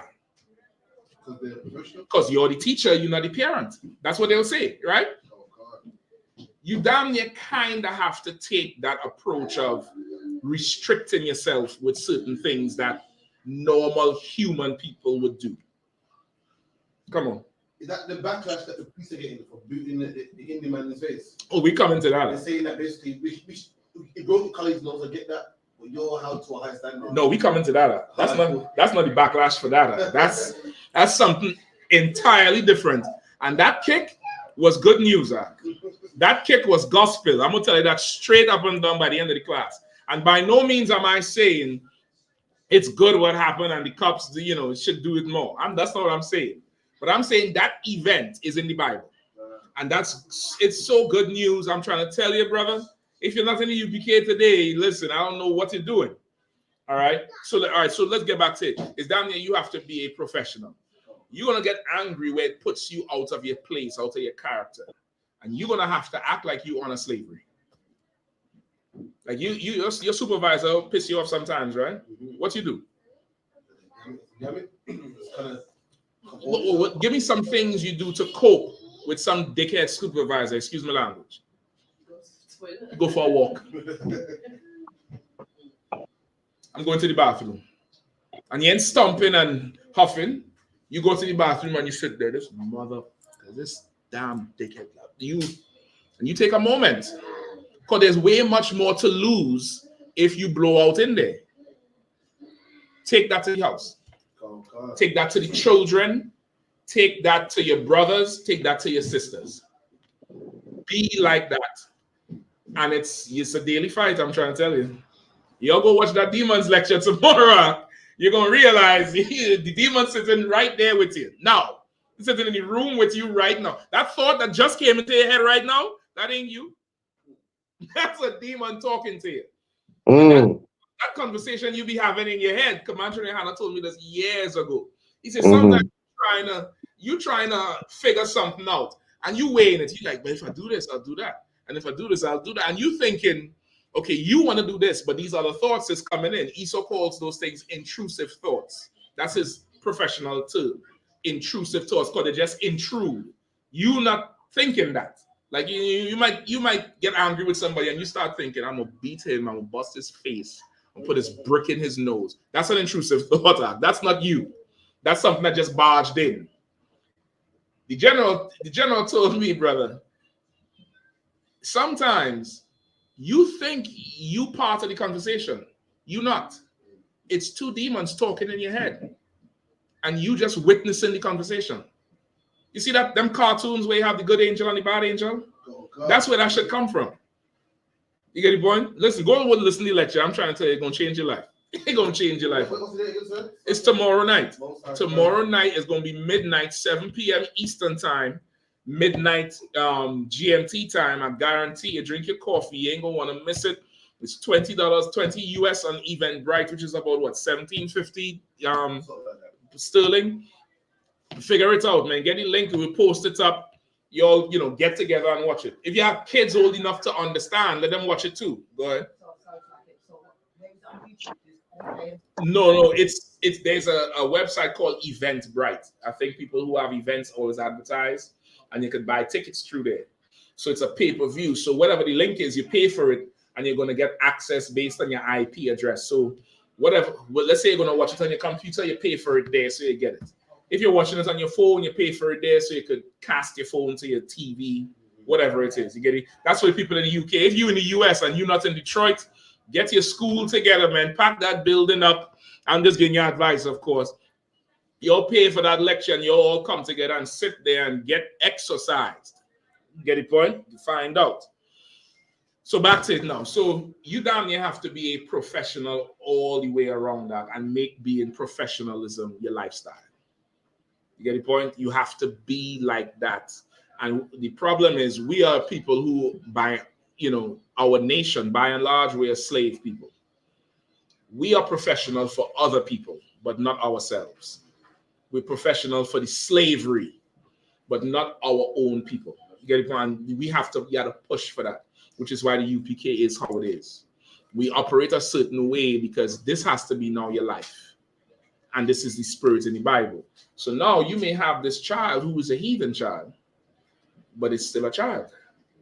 And you're going to raise this child up. Now the oppressor, he takes our children and abuses them. We are a better people. That's right. This child is our oppressor.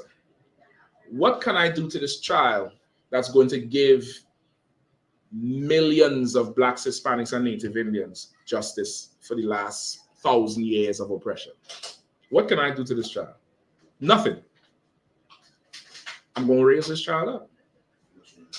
And this child is going to grow up and know that my mother belonged to a people that my foreparents enslaved, and she is better than my forefather. You get the point? Come on, sis. So obviously, when they're adults, do you, is there still your child? Do you know what I mean? Do you, not cut them up, or can you still keep in contact with them? It's your child. It's your child. Cutting them off it's not a general rule. It's like surgery. It's like prescribing medicine. You go to a doctor or a pharmacist. How they prescribe medicine is based on your weight and the triage. You see that triage thing? That's how they prescribe your medicine. The same medicine me and you on, they'll give me a stronger dose because I'm bigger than you. You get the point? Or somebody smaller, he can't take that much. They'll give him a smaller dose. You get the point? So it's similar. You take it situation by situation. If it's professional, when the Israelite child is an adult, do you cut them off? Let me ask you that. It depends if they're coming home as homosexual. What if they're not homosexual? And if it is Israelite child, homosexual, that's my child. Women ain't cutting black babies off of shit. Okay, it's harder for a woman. It's harder for a woman, and something you have to understand. That child act was part of her for an extended period. You get the point? Not to get too graphic, but you don't feel the sperm swimming in you. You don't feel it, right? There's no man who sits here and go, "Ooh, one just did a breaststroke." You get the point? But a sister will be like, "Oh," and you could see the foot come. Well, maybe not the footprint, but you see something push out like Alien. You see the Alien movie, brother? She lived with that act. Her body was in tune with that thing, and it was part of her. It's like an arm. So it's different. Even the Bible say, "Can a woman forget her suckling child?" That's in the Bible. It's harder for a woman, which is why you had to strive to be professional. Rebecca, it was hard for Rebecca. Rebecca witnessed them fighting. She was told there's two races in her. Still gave birth. Saw one, saw the other, and be like, "God damn. Breastfeed. All right, go ahead. Go bathe now. Take this food." All of that. The father loved him. You get the point? We are not like the oppressor. I'm going to give you an answer. The answer is the same if the child is an Israelite.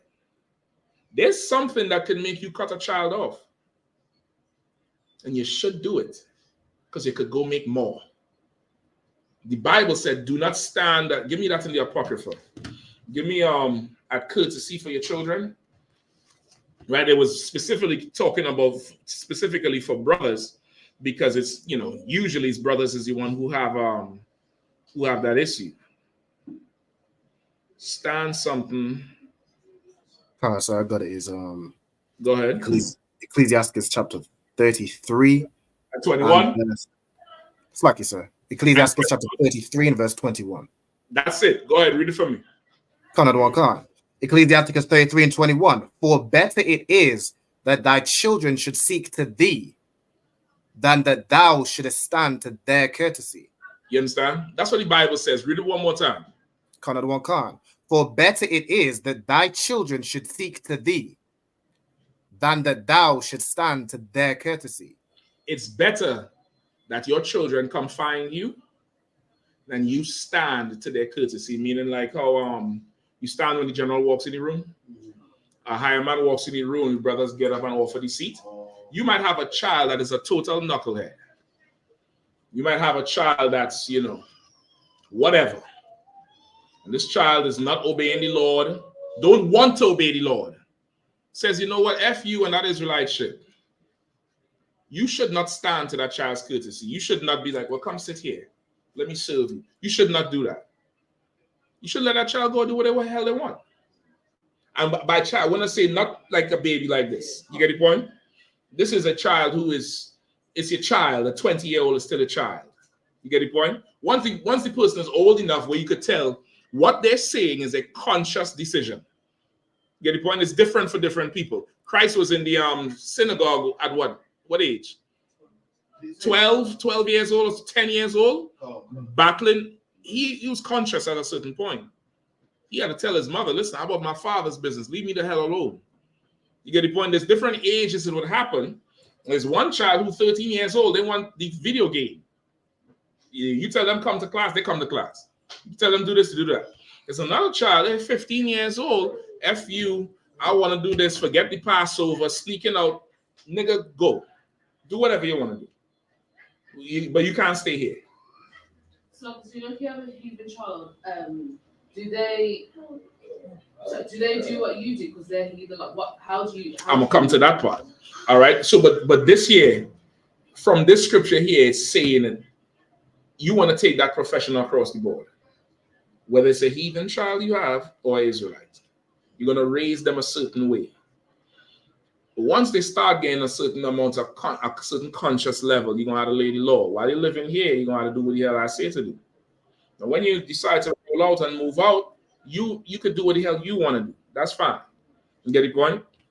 And if it's a situation where you have you may have a heathen child, the heathen father is somewhere, his whole shared custody, that whole blended family bullshit. You're going through that. If the child hates being with you, let them go where the hell they're happy, man. What the hell is the problem? Just let them go. You could make more. You get that part? You don't get attached to somebody who's not attached to you. Get attached to the people who are attached to you. You could make 10 more of them. They can't find another one of you. That's right. And it's hard. I get it is hard. Get this is difficult.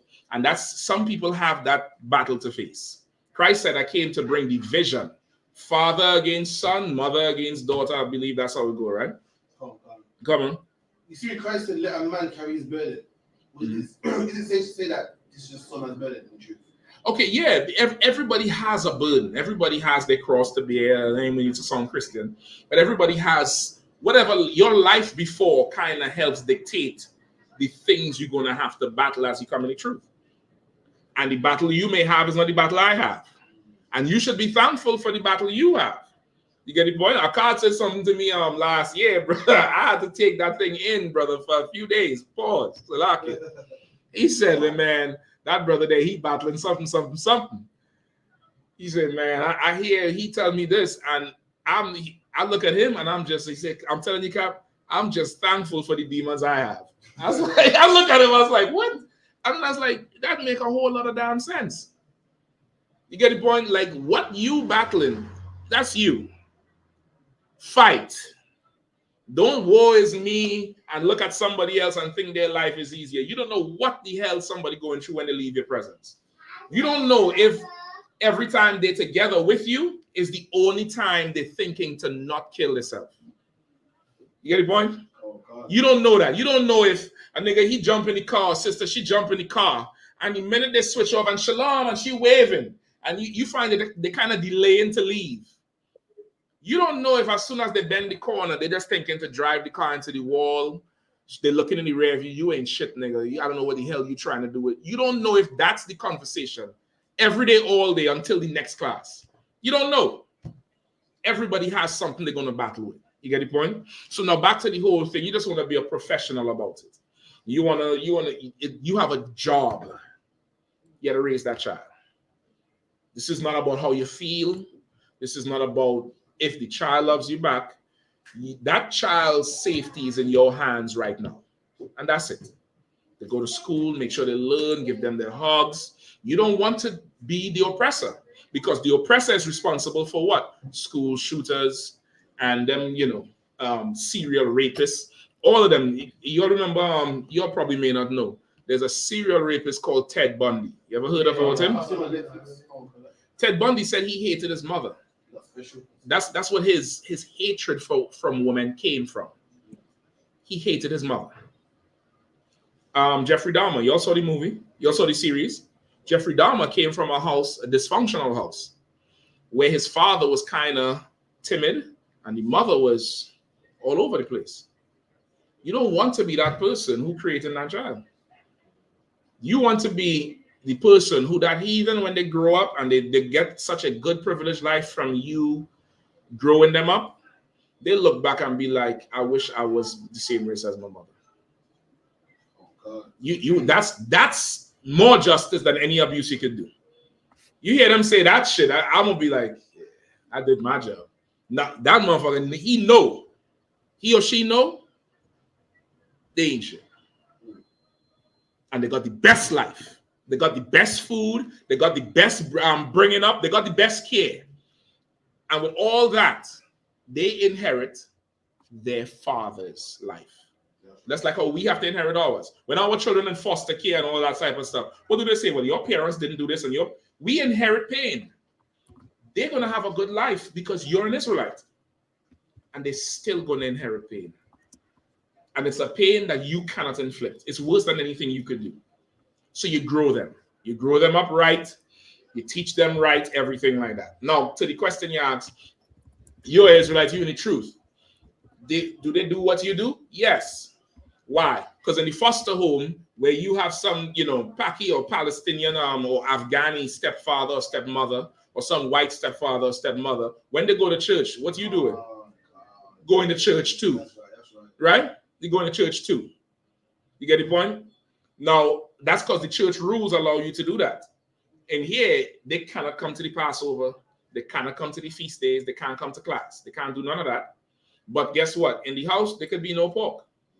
There could be no shrimp. That's right. We don't celebrate Christmas.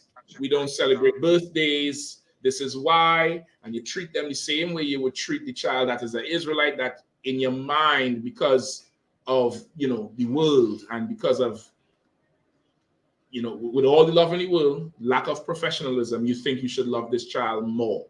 When you understand what love is, it's not the feeling, it's what you do. You get the point? Love is an action. The same thing you do for this child is the same thing you do for that child according to the law, right? They do exactly what this house does. And that's what this house does, and this is how this house grows, and that's what we do, and this is that. I know when you can't come with me today where I'm going, you can't come, and blah, blah, blah. But how come this child could come? Blah, blah. That's a different situation. You might have to explain that. Or you could be not crafty is the word. You could be skillful.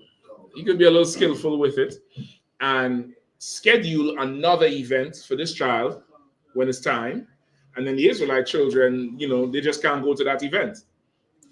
And that's just that.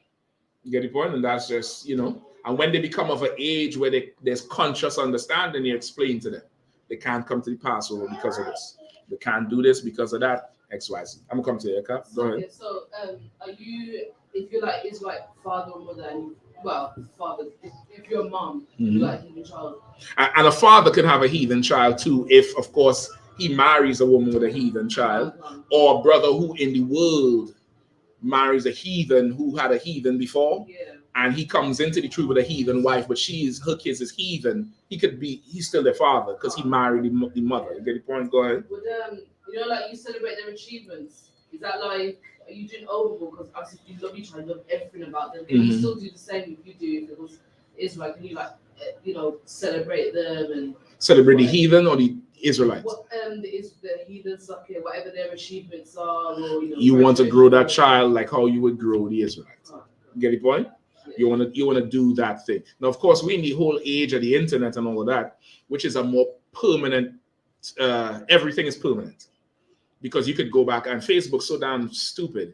You know, memories, them Facebook memories, you know, they ain't good for shit. Unless you post this scripture, you know, the memories damn near never sync up because that's how you was feeling 5 years ago. You read the post and you're like, I can't believe I wrote that shit. Delete. Right? Because of that, you know, you damn near not really creating two lives, but you celebrate it in a way that this child could get the esteem that a child needs. You get the point? You want to do all of that. And that's fine, and it's lawful. Remember, we still have laws we have to obey. And you cannot be evil to a child that's in your care. You get the point? You can't do that. Right? You good to go? Go ahead. Earlier he was talking about the law of abandonment. I started watching the movies like Viking and whatnot. You mean abandonment in terms of? Like a man fucks up, or if like the government of a certain city ain't keeping the laws. Okay. Yeah, to what? I've been watching movies like Viking and whatnot, yeah. That law's rough as shit because it's like kicking a man out of Birmingham onto the motorway. And like on the motorway there's just bandits and he's not under the protection, like that kind of rough. Yep. You know what I mean? When you really, if you abandoned, it's cool, but it's not like, imagine it, a man kicked you outside of Birmingham and in the middle of like Birmingham and Coventry by yourself, like fend for yourself. There's bandits, there's no laws, no police force. I thought that's kind of harsh, man. Kind of rough. Well, okay, it's meant to be harsh, so you behave. Come on. That's the thing about our nation. You're supposed to know the consequence, so you behave. And when it's time to exact judgment, you can't be slow in it, because you might think the judgment serves more than one purpose. You might think the judgment is just to beat this person or discipline this child or discipline this person. Judgment also sends a message to everybody who witnessed the judgment. You get the point? I remember seeing them old tapes from Haiti and from Jamaica, where they put the tires around them sodomites and light them up. I remember, I see a tape long ago where this alleged sodomite, I don't know if he was or not, but he was hauling ass, brother. He was running and they cornered him, brother, and the police is trying to get to him before the mob so they could take him into custody because they don't know his life is done. So the cop come and they firing shots into the air, brother, and the sodomite go underneath a car, underneath the car and hiding. And brother Benjamin is sideways stones, and like one of the stones hit him and he passed out under the car and it's gas. And they light him up and he roll out from under the car. I guess the fire wake him up, brother. And it was rough, brother. The cop just had to fall back. And you can see him on the radio calling for backup. Now I see that. Whatever he did, I ain't doing that shit. I don't care what it is. I don't care if it's drinking water. Whatever he did, that they did that to him, I'm not doing that. And that's righteous. The Bible says to put the evil away from among you. It's not applauding or lauding what some would consider a violent judgment.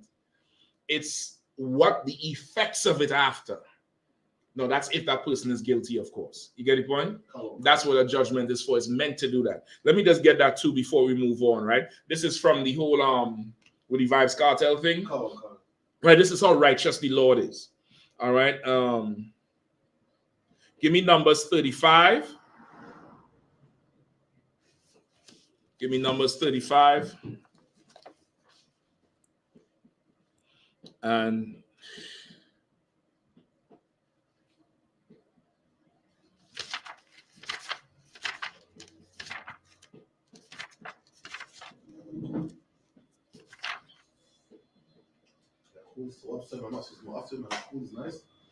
yeah, once you have a good Shema there, you should be toward.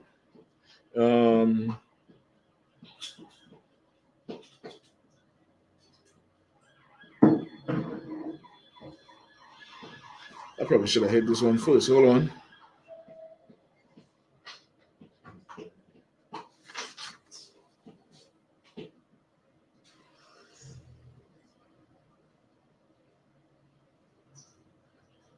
Start at 9, real quick.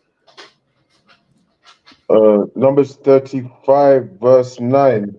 Verse And the 9. Lord spake unto Moses, saying, Speak unto the children of Israel, and say unto them, when ye be come over Jordan into the land of Canaan, Yes. I'm putting it right here for then anybody. ye shall Go ahead. Go ahead up. then ye shall appoint your cities to be cities of refuge for you, that the slayer may flee thither, which killeth any persons at unawares. And they shall be unto you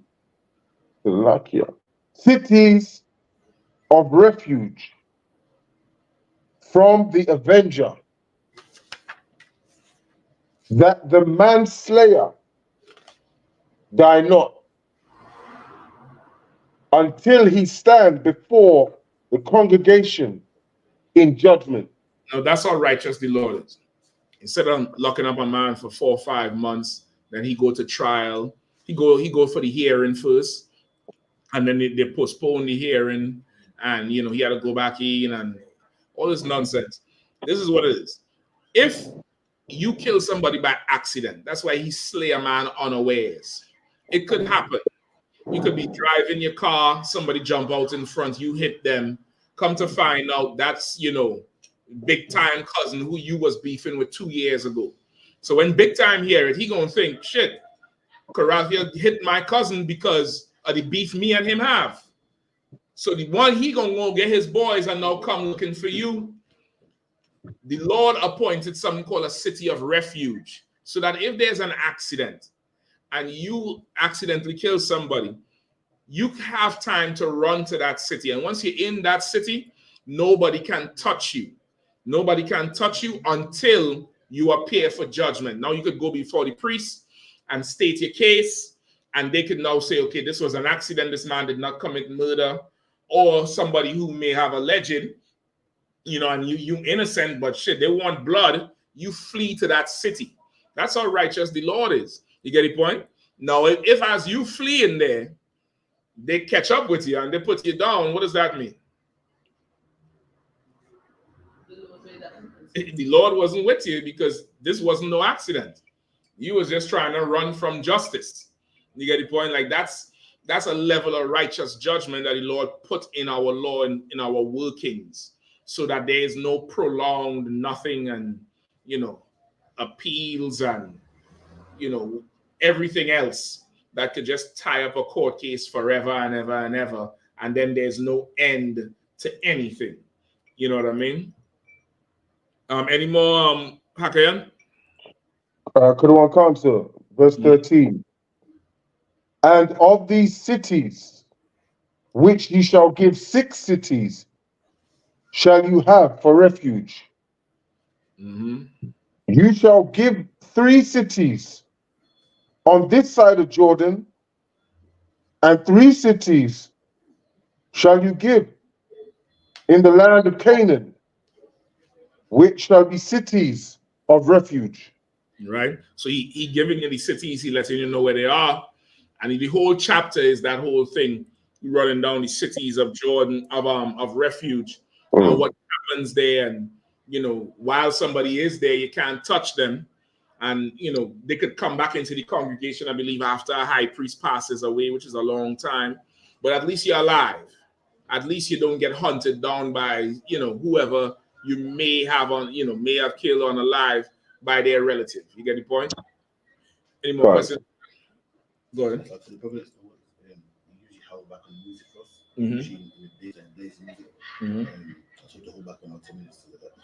If you want, you could go ahead and we'll just close the door. All right, come. You ain't got to hamper him. You can just close up the door, or you know what I mean. Or let him go ahead. We'll see. Will it be that loud where you hear it? We close the door now. But if with the door open, you'll hear it. Cool it down. Okay, I wouldn't sweat it out. Let's just let him do what he do, and then we close it up if it's an issue. All right. All right, any other questions? Any room? Sis, you two up? Go ahead, come on. So can go back on that. With the, who do you encourage them to marry? Like, who do you say they can marry? Like, I got you. Good question. Okay, so you may have a heathen son or daughter. You grow them up. You, again, professional. Who would you encourage an Israelite son or daughter to marry? An Israelite, right? Because that's our law. That's what you should do with the heathen. Because why? If you don't encourage them to marry their own, what could happen? Marry one of us and then that person's sinning. But it kind of is on you. You get the point? So really, who whatever they do when they are adults, you can't control that. And whatever. But you could explain to them that they should go for somebody of their own or some other heathen. The law is for us. The law is for us at the end of the day. You could just be, the perfect mother to the heathen and tell them, go get, whatever race they are, go get somebody like that. You get the point? They might want to say, well, you, mommy, I want somebody like you. You're never going to find somebody like me. You get the point? You're never going to find somebody like me. I'm one of a kind. But you might find somebody close who's like you. And you could just help them out. And once they have a certain age where they're conscious, you could explain to them why it's wrong for them to marry one of us. So even as they leave you, they'll have in their head, I can't marry no one black. Not because I'm racist, but because it's better for them. You get the point? Sis, you had your hand up? Yeah, don't be them heathen. You don't have to marry like Esau, or like. Okay, they should. They should. You asking this for now or kingdom? The kingdom. Okay, in general, okay, they should. They definitely should marry their own. However, the laws is for us, right? The laws doesn't say, they should marry their own. That's what should happen, right? Okay, this is what you want to look at. The reason there's interracial marriage is because the oppressor, when he goes to conquer somewhere, he has sex with the women. So in order for it to be okay, in his culture, he says that's okay.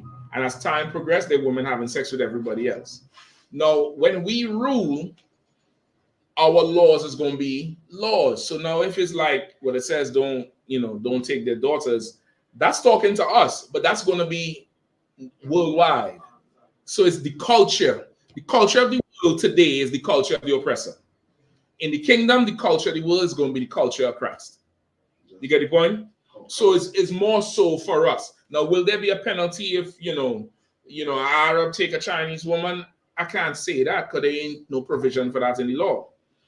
But you want 12 tribes, you in the kingdom, and you trying to march in the gates with Kim Kardashian, brother.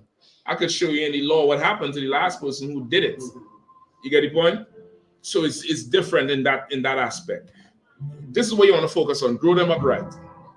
Grow them up right, just like you teach the Israelite. You could probably close it up there now. This nigga playing gospel. I think that's gospel. Yeah. I think he taking piss, man. Tell that nigga pour on cartel, man. Cartel free. Cartel free. You close up that. I don't want none of that coming in here. You trying to raise the demon in me. Close up that whole thing. You get the point? Now, if that's the case, I need another speaker next week, and I'm putting it by the door. That's right. If I had to listen to that shit, them motherfuckers gonna hear my voice. Excuse my language. Up and down the block. If I had to listen to that mess, the Holy Ghost filled, sanctified, hallelujah shit you come for now. So that's it, sir. Go ahead, If I may, sir. Juby next door. All you gotta do is ask him. It's the WAP again. It's the WAP. Captain Craft, you handled it. Sir. I appreciate your input too. All right, so since you understand, just like how you would tell your Israelite son or daughter, hey, you should marry your own race. It's the same thing. Y'all are two different. And you damn near show them in the Bible, Jacob and Esau. See, it's Jacob and Esau, and Esau was a different race. Jacob, whatever, and that's that. You grow them up, let them go on their way. They keep in contact with you is whatever. It's different case by case. They may not want to keep in contact with you after a while. You get the point? Who the hell knows? You know what I mean? How could I say that? Because there's Israelite children who don't want to keep in contact with their own parents. You get the point? So it's no different because they're heathen. You understand what I'm saying? It's people. All right. What we have? Got one more, sir. Well, quite a few more. I said, we probably might go past. All right. If I could, sir, I would like to request a breakdown from Matthew 24 and 4 to 15, and how current events seem to be fulfilling prophecy, and all the strife. Okay, hold on. Before I get that, right? Give me the one with the brother from London. Did he ever type back in? Come on, Carly. You didn't say his name, nationality.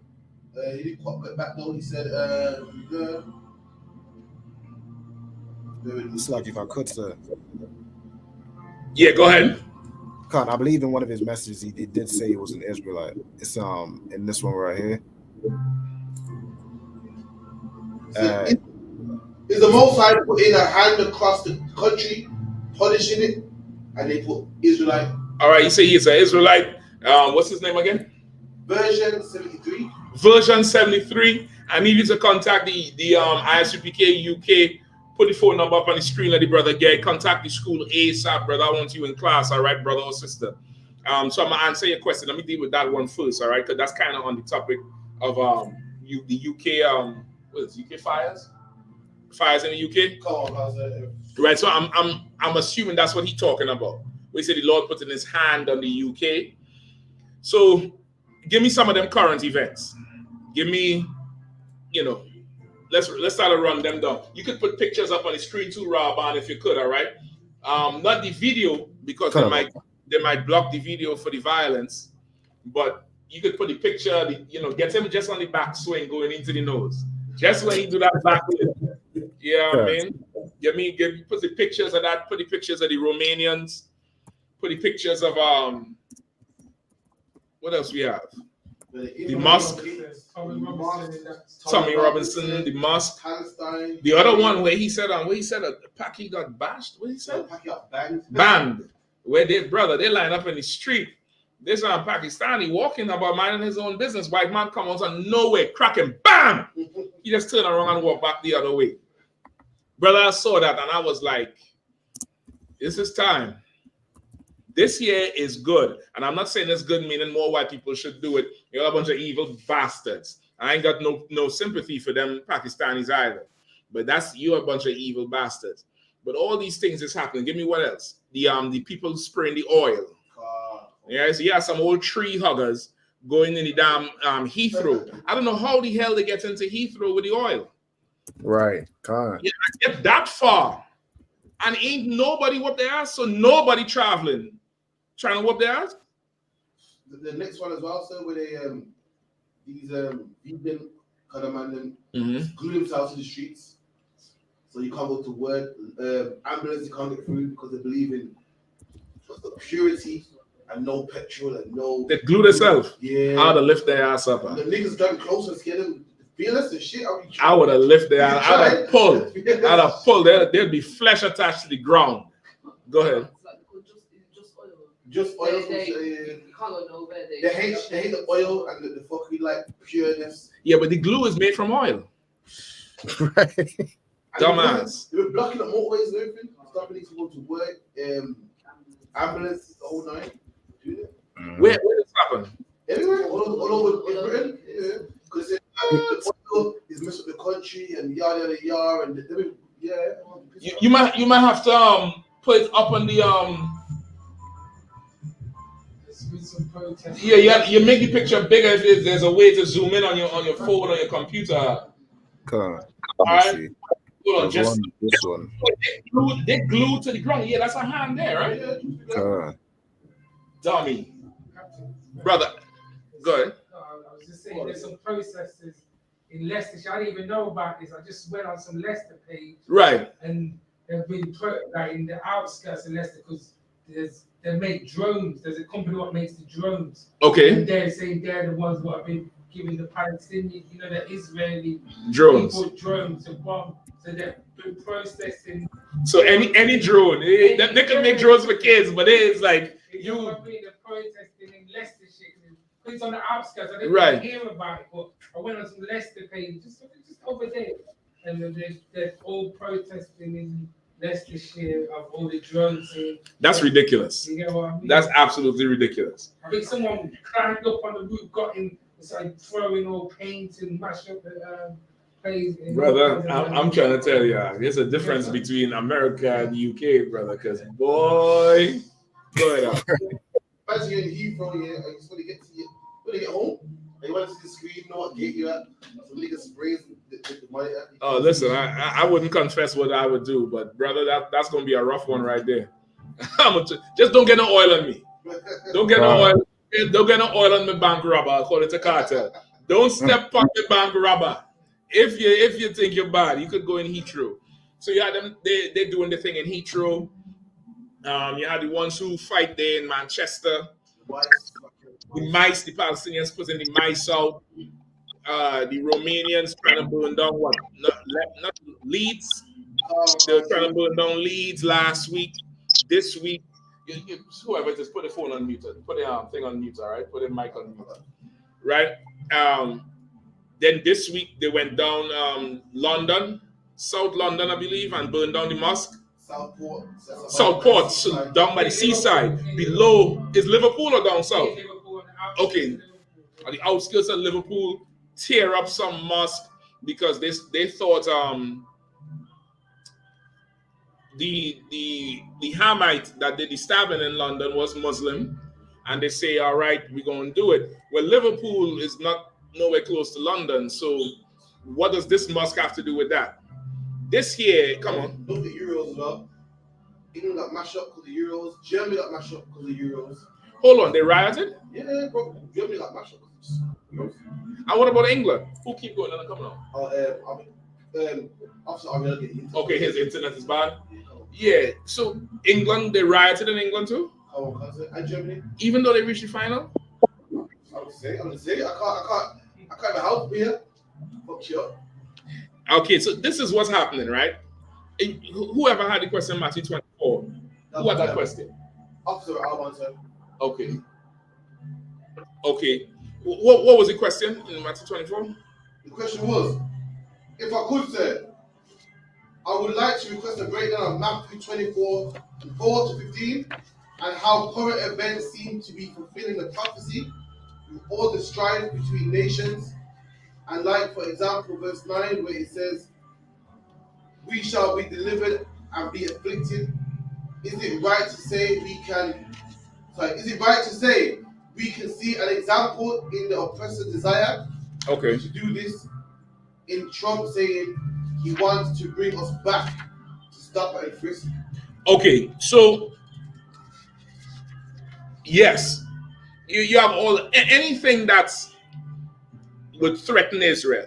All right, anything that would threaten Israel, you could attribute to this. When it says we would be delivered to be what? Tormented? Not tormented. What verse is that? Say it again, huh? I believe it says afflicted. We should deliver to be afflicted.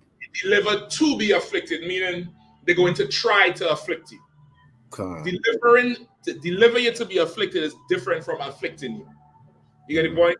They're delivering you to be afflicted. They're going to try to hurt you, but they ain't going to be able to. You get the point? You remember last year, October, right? In the bull ring. What did the crowd want? They wanted us to be afflicted. They went to the police and said, arrest us. The police was thinking to arrest us. They wanted to deliver us to be afflicted. That shit ain't happening. You get the point? That's not happening at all. You understand? So, okay, give me what else is going on in England? Give me some more. The far rights.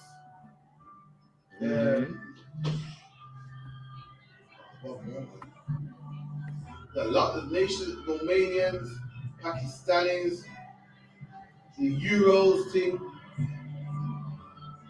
the Ukrainians, the mice. Oh, Rishi Sunak as well, the Indian man that's supposed to ever say that we can't no heathen rule over us. Okay. There's a lot of racial turmoil going on. It's going on, and okay, worldwide, I don't think people are getting the understanding that it's that bad.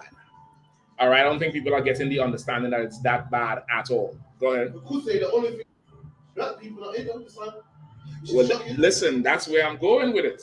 That's where I'm going with it. So, okay, Robin, you had the question in Matthew 24. Is kind of on it? Do you understand Matthew 24, those verses, or you absolutely need them broken down? I think the only ones, if I you could need get them broken down. Okay, I'm gonna try to get to it, but let me get to the other one. All right. Come on. Okay, so all these things is going on. You have what's the reason? What is the public response to what happened in Manchester Airport? Oh, so like you said, for me, the public response was different from what I thought it was. I thought it was gonna be out of shame. And what are they saying? They're saying good. Apparently, the packet had a sister in his brain, and then the public was saying, "Well, good job of kitchen in your face. You would never know you had a sister in your brain. If you put in your face." He said, "You never know what." He got a sister in his brain, and they were saying, "Good." Had the policeman never kitchen in your face, would never. Because he went for the screening. Oh, good on him. Go ahead, Silaki. Go ahead. Go ahead, sis. Yeah, that's what I heard as well. Because apparently, our sis can't come up like that, so he must have had it before. Right. They never say, "Good job, it kicked you." But then you would have never known. It's the work of God. It's the work of God, man. The boot of God. And they say Maradona is the hand of God. Oh, okay. They say Maradona is the hand of God. That's the boot of God. Right? What else they say? They're saying the only people doing the job here is the police. They say the police was doing a good job. Go ahead. What the policeman was wrong because what he should have was took him in the back, then kick him. Because that's what they do to us. Go ahead. And the brother in the taxi getting them stabbed up. Okay, saying, I mean, go ahead. Brother saying, you know what I mean? He should have said, driver, don't stop on time. Well, okay, that one is not so big because that's, that one is it's not a national thing. Ain't nobody rioting because he gets stabbed. Right? Right or wrong? No, that's true. That's true. But the Indian man, yeah, I'll get in the response that I thought I wouldn't get. I thought I was going to get sub stories and cries and everything. I'll get the opposite. I'll get in, well, you shouldn't mess with the police then. So I'll get in regards to the Indians. Right. Sis, you were going to say something else? Go ahead. TikTok, when I look at different videos, most white people are saying things like, well, this is what police should be doing. And the youth up today are not scared of police. So white people you could disregard that. You could disregard in a sweat. Go ahead. White people are just looking what they see. So like they're like, this is what should happen more often. People are not scared of the police no more, XYZ. So they're saying the police is, they're doing their job. Oh yeah, calm. Go ahead. They're saying it's that, but as I said, the police are soft now. No respect the police. They're saying in Leeds, the police are run out, and it's time to get some police that they'll kick the niggas in the face because no one's respecting the law no more. They'll say, yeah, I remember that they saying shit like that. So. Okay, I'll take that. Anything else? Go ahead. It's more on TikTok. It's the Asians that are sticking up for the Asians. I would say, and the white people are on the police side. And what are they saying? What are the Asians are saying? They're saying that the police are wrong. He was racially driven, and things like that. Really, which probably is true. But... I mean, it is. It is racially driven, and okay, I think the heathens have gotten comfortable in the white man's empire, way too comfortable. And because whatever. Now, of course, this is my best guess on the prelude to what's going on. When I first came to UK, I think I was telling you this, Cap, that I thought England was a Christian country. I never ever expected to have to battle Islam in England. This is England. This is knights and round table and kings and queens and you get the point? Like, you what do they call them? Them other lower ranking people in the royal family. Knights, tea and crumpets. No, not the tea and crumpets. The Dukes, like your earls and lords, sir. Just on the lords. Brother, I never thought I would have had to say the word imam in a battle in England. Ever. Like, would you ever think you would go to Qatar and have to break down Christianity? No. I never ever expected that. I saw so many stores, so many streets just flowing. Just what's going on? And then you all told me London had Asian mayor? London, not Leeds. The capital of England has a heathen mayor. And now you progress so far, you was in charge of the country. The problem is, let me tell you what the problem is, and this is good for us. And you should thank the Lord tonight when you go home. You should face the east and do it in the morning. Thank the Lord that you were born a nigger. That's right. Because the bell has tolled on these heathens right here. These heathens thought that they were not niggers. And they thought they could fly in the face of the oppressor. You thought, how much was on London Bridge last year, October? 500,000 for Palestine. What was white people saying? We ain't doing nothing. Go to Palestine and protest. You remember that? Spray painting the bridge. Spray painting everywhere. Spray paint mice and put it in McDonald's where everybody eating. Climb up somewhere and pull down some flag. You in England. You in the land of the hooligans. You forgot your place. Paki man. Palestinian. I'm telling this out of love. Rwandan, Somalian. You forgot your place. You forgot your place. Brother, recently this week, I might have to play the video next week. But this week I was watching an interview with a former SWAT team. He wasn't a leader, but he was high ranking. You know who he was? He was the man who, if there was like a bank robbery or some gang violence or some crew they rolling on the car, he's the one that comes out with his special shotgun to shoot out the tires. But I forget his position. He was like a point man.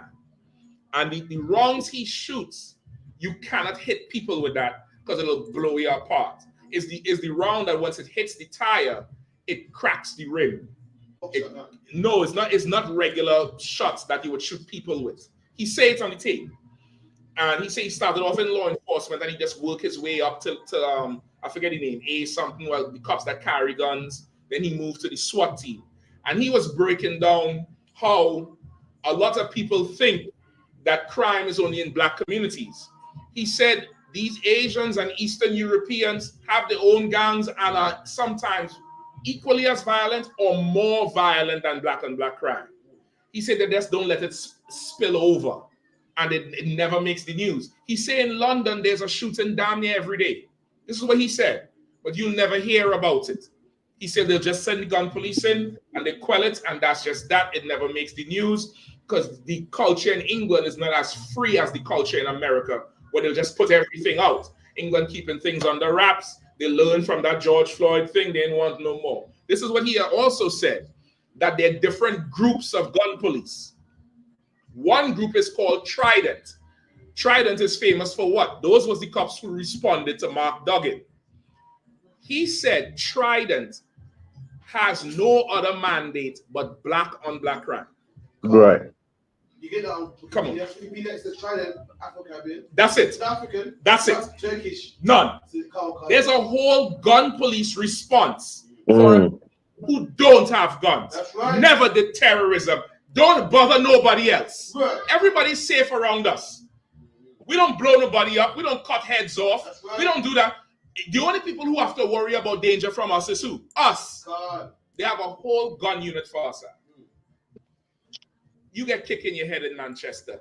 Thank your fake God. That's right. Because Mark Duggan dead. That's right. Thank your fake God for that. You mad about, whatever else, some fool who went down there and stabbed them kids. Now that's sad. I couldn't imagine dropping my kids off and getting a call. Everybody had to go at that point. That's right. I'm not too sure council can help me at that point. I'll hang in my boots, my Mitri, my Hebrew Academy jacket, and then we, blood had to go. I don't know how I could react to something like that. Where you at your slavery, you imagine you pulling up to the child's school, and they're not letting you in, and you're like, what happened? And nobody telling you. That's rough. Them people in Uvalde, you remember Uvalde, Texas, where some white boy went in there and shoot up a ton of kids, and the cops were scared to go in even though they had guns. Oh, yeah, that's a rough thing to happen. That's a rough thing to happen, brother. Well, guess what? At one time, these Europeans, your British forefathers, would take my children and smash their heads against trees and stuff like that. Throw them overboard, do all kind of evil to them. Thank the Lord, that's all that happened to you. That's right. That's thank the Lord. This is what's really happening to Britain right now. And it's good and glorious. And I saw it start happening. Let me tell you when I saw it start happening. There was a point just around the time of that Palestinian marches, or just before that, where the English public was not crying out against us. It started real small, and then it grew and it grew. And by the time the Palestinian marches came, I mean, I don't think we the problem in England no more. Out of white people's mouth, we not the problem. They want their country back from them. That's right. They don't want them here. They don't want it because you done took a piss in a house that's not yours. And you Black, Hispanic, and Native Indian people, thank the Lord that now they get to find out what a day in your life is. Right. That's right. That's the problem. Right. The problem in England right now is that the Palestinian man, he now knows what it is to be a nigger. Paki man, now he knows what it is to be a spick. The African, he now knows what it is to be a wetback. Just how they're treating you, that's how they've always treated us. Pull up the video of the lawyer who said he's never seen police brutality like that. The video. I'll put it right here. Let me ask you all before you all even go. The video with the Manchester we get kicked in his head. Are they pulling that down from YouTube and censoring it and stuff like that? You sure? Not that no. Okay, I would like to show the people that he had good form too. That's a penalty. So I can get it. I got it on the Facebook. So. Hold on, brother. Hold on. Okay. Wisdom reign. They put footage why are kicked in the face? And white people like to see. They put footage of what? Of why are kicked in the face. What do you mean? This hacking going on back. Punching the policewoman, headlocking this man. So he earned it. Well, listen, if George Floyd got choked out, you remember you always saying George Floyd deserved it. He was on fentanyl and he was, whatever, and he had a counterfeit bill. You remember they say he had a counterfeit 20? We ain't get that yet, huh? He had a counterfeit 20 and he had drugs in the system, so he deserved to get choked out. You fighting in an international airport. What do you want? It was that bad. The same police, the same lawyer, they're talking about, we're going to beat this and blah, blah. He said, yeah, I'm upset down. He knew it's a case that you don't want to fight. You going to stand up there because of the race. Unruly, punched the policewoman in their face, punched the man. He got tasered while he was headlocking another policeman. Yeah. The policeman's a man in the day. Listen. I get punched in your face, ain't nice. I remember that video long ago where the heathen said, look at the strength. Look at the strength. The problem is all y'all think y'all like that. You're not. That's right. You're not like that. Robin, pull up the video of the lawyer for me. Y'all could go find the video of the kick is on the UK page. But pull up the video of the lawyer talking about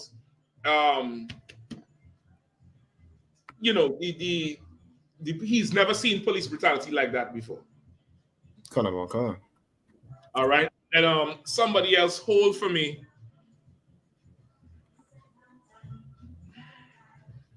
Hold for me, Isaiah. Whenever you have it, go ahead and play out. Oh, come on, sir. Got it right here. Sound. About the incident that took place. I'm here outside Rochdale police station about the incident that took place at Manchester Airport 2 days ago now. It was something that hasn't been seen before, such police brutality. Stop right there. And I could tell you guys now that the people who were assaulted by the... He said, this is something he's never seen before. Mark Duggan. That's right.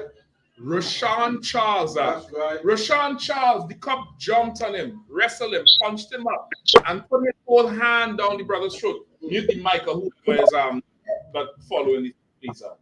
Put his hand down the brother's throat. The brother choked on the cop's hand up. He's never seen police brutality like that.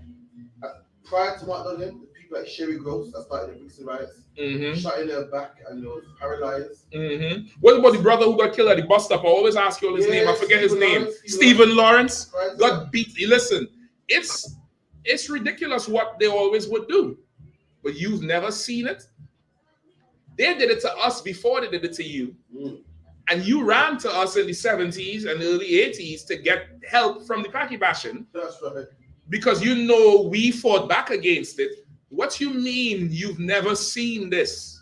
What you mean by that? Ain't no problem. You've never seen it, now see it. Go ahead. That's what I don't understand. What do you mean? Of course you've seen it. Well, you have seen it, we don't care. It's not you. We not people. So now it's you. We not people. Exactly. We've never seen it. Listen, this is what's really happening. Give me Isaiah 51. Hold on. Is it 51 I want? 51 and 22.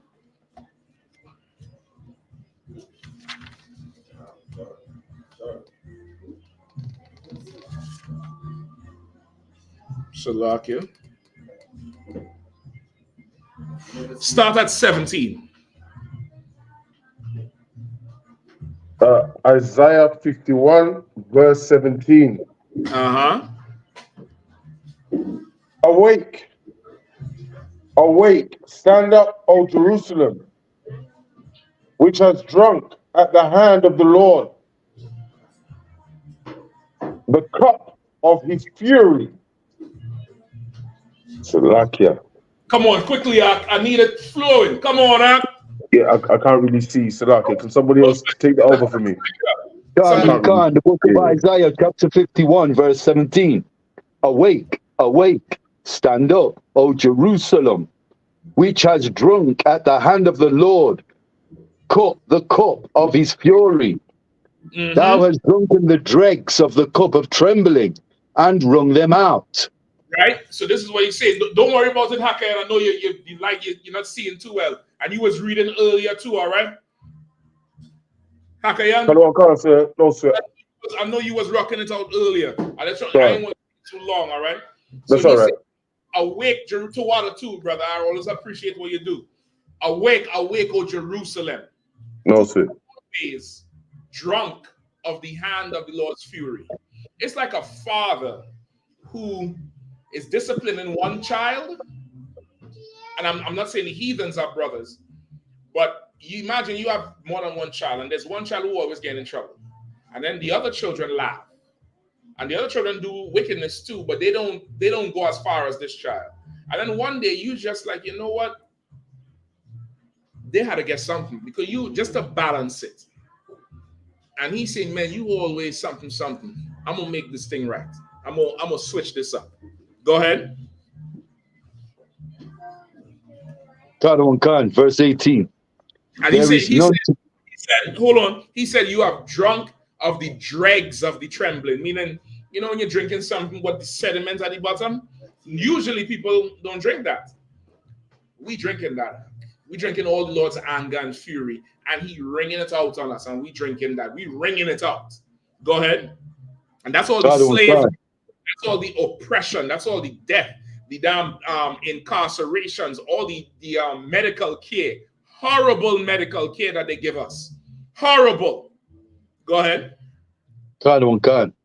There is none to guide her among all the sons whom she hath brought forth. Neither is there any that taketh her by the hand, of all the sons that she hath brought up. Right, so he's talking about what? Our leaders. There's none there to guide her by the hand and take it up. All these sons that get raised up, all our leaders have just failed us and never stood up and, you know, put us on the right path. Go ahead. Khan. These two things are come unto thee. Who shall be sorry for thee? Mm-hmm. Desolation and destruction and famine and the sword. Mm-hmm. By whom shall I comfort thee? You say, who will feel sorry for Israel? Don't nobody feel sorry for us? Right. That fool up there, put him back up, Rahman. Let me see his face. That fool up there just said, and look at him, you could tell he paid. He listen, there's a certain levels of money out. When you see some heathen not even wearing the tie, oh, that nigga got money out. Normally you see them with the suits and the tie. When they're not wearing the tie, brother, you looking like, you know, he ready to walk off a Magnum PI set somewhere in Hollywood. He paid. He got up there and said he's never seen police brutality like this. What you talking about? They just took the statue out of what? It was Brentford? Bristol. They pulled the statue down the street and throw it into the harbor. Why? Because of police brutality. What the hell are he talking about? Go ahead. So that means with all this going on, the Mark Dudley and Sherry Gross is asleep or is living his life. He don't give a damn. And they tell each other that what happens to us, we deserve it. That's what they tell each other. Look how they act. Look at them niggas. Look how they do. Look how they roll. Look how they do this. Look how they do that. They tell each other that we deserve what happens to us because we just a bunch of shiftless, lazy, unlawful, drug dealing people. That's what they tell each other about us. Go ahead. There was an imam, I think it was last year. He went viral for it, and he said to like to the Muslim people, he was like, "Stop talking black. So we're not black brothers." I remember the backlash to it. It was like, "What do you mean you're not black?" Like, exactly. Listen, is that video on the page? If it's not, just put it back up. Retweet it. Not yet. No. So like I said, if I may just add, he says it's never happened in England before. He means to his people. I think he means to his people, not anyone else. So okay, but he ain't say that though. He ain't say that. Pull it back. And I appreciate you trying to be fair and righteous, Hakayan. Give Hakayan a hand. Hakayan trying to make sure that this class doesn't get racist at all. This is not about racist, it's about right. I don't think he meant that. He didn't mean to his people. Let's see what he said. Now, he went to school for law. Right. So talking is his job. That's right. He's a trained talker. So he can't misspeak. Let's see what he says. At Manchester Airport 2 days ago now. It was something that hasn't been seen before, such police brutality. And I could tell you guys now that the people... Go on, keep going. People who were assaulted by the police are members of a police officer's family who is currently serving in... He didn't say he's never seen police brutality done to his people. He said this is something we've never seen before.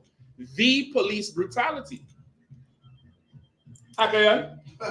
So cut on for the clarity, daughter, sir. I appreciate it. I appreciate your input, but I needed that input to drive the point home how wicked these bastards are. Right. Wicked they are. Right. Put him back up on the screen, Robin. Let's finish this off. Go ahead. Whoever was reading, keep going. God on Khan. Verse 20. Thy sons have fainted. They lie at the head of all the streets, as a wild bull in a net. They are full of... Thy son, go ahead. They are full of the fury of the Lord, the rebuke of thy God. That's our life. Who shall feel sorry for us? Who gonna comfort us? All our sons have fainted. They lie at the head of every street corner. I'll give you the answer. The head of every street is the corner. Right? That's the top of a street. That's where you see the street sign. We hang out on the corner. Right? Now you go outside there, they're on the corner hanging out. Filled with the fury of the Lord, like a wild bull in a net. We angry. That's what the whole saying, angry black man, comes from. Why are you so angry? Why? And they don't understand it. But they understand why the Palestinians are so angry. They understand why Ukrainians are so angry. They understand why the Israeli man is so angry. They understand why women are so angry voting for Kamala Harris so they could continue to cut and have abortions for the rest of their life. They understand everybody's plight but ours. Right. Keep going. God on Khan. Therefore, hear now this. Thou afflicted and drunken, but not with wine. Hold on 1 second. Hold on 1 second now. What happened with the sound? Yeah, read it again one time, Ariella. Your mic went out. God on Khan. Verse 21. Therefore, hear now this: thou afflicted and drunken, but not with wine. Hear now this: thou afflicted and drunken, but not with wine.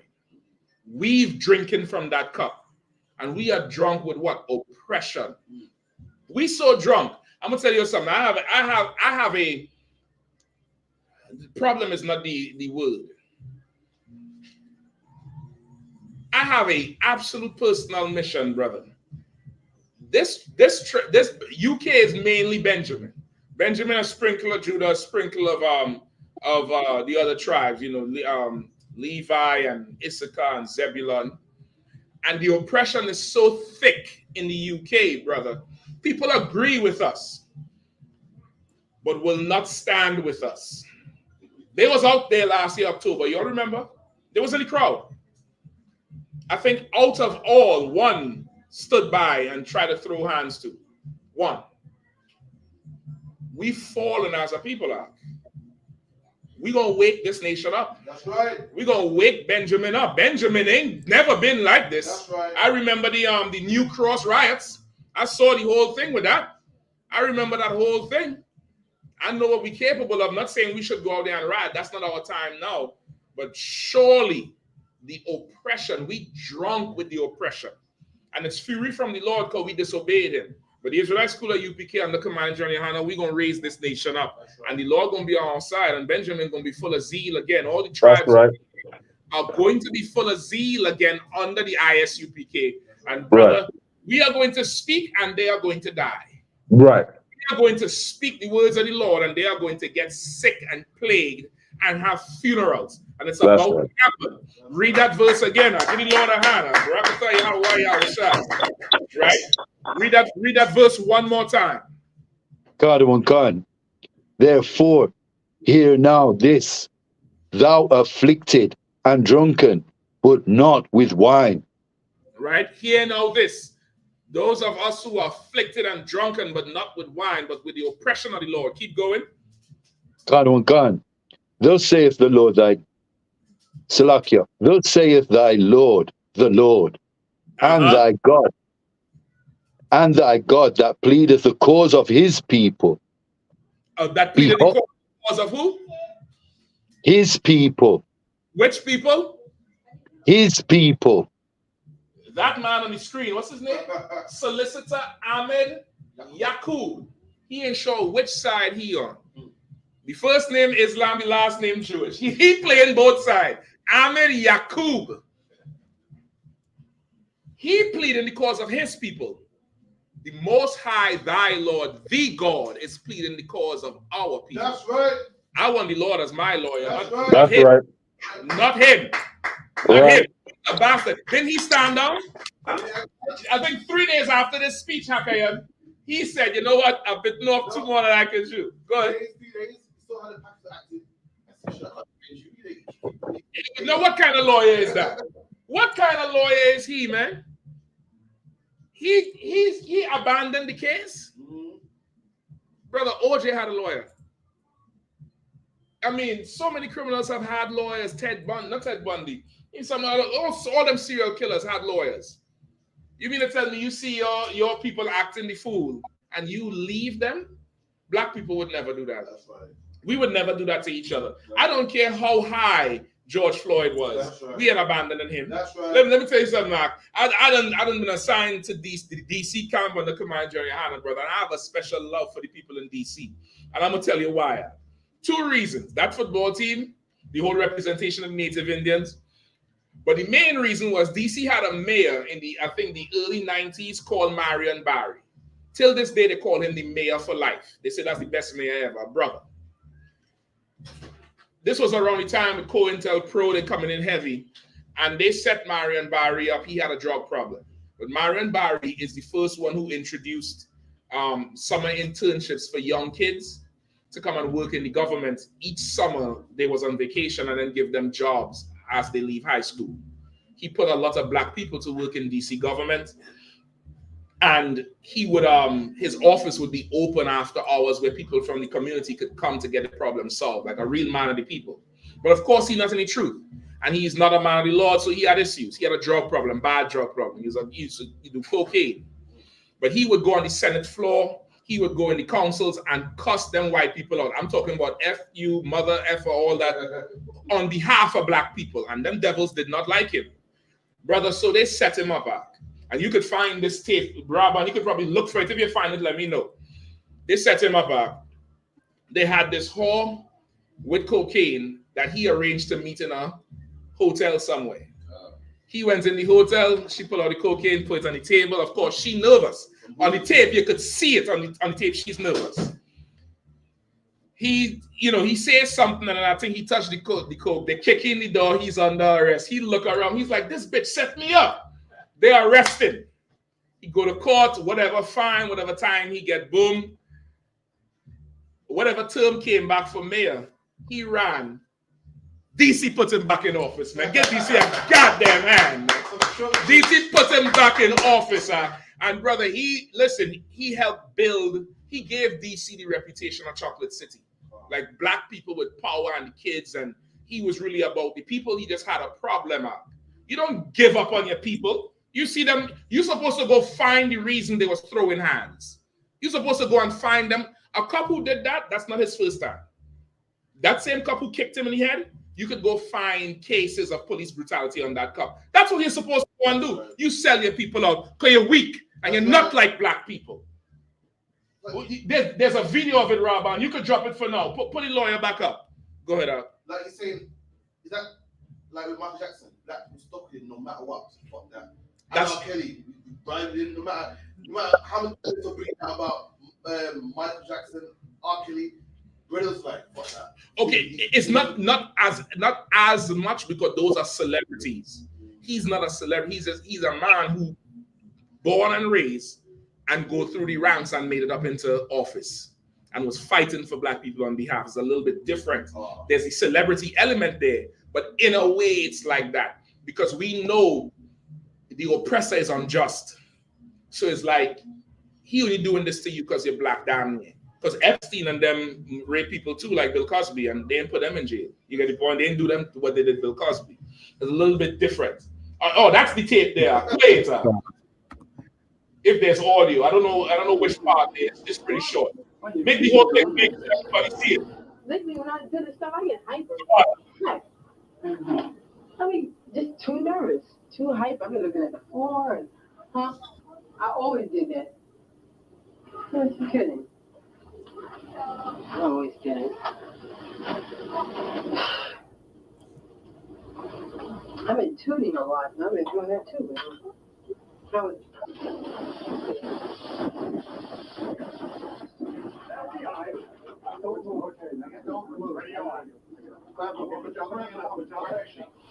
should have come up here. Mr. Mayor, I'm going to ask you if you want to waive your rights and sign the form that you understood your rights. I want to call my lawyer right now. I mean, goddamn, I got up here with this goddamn bitch setting me up like this.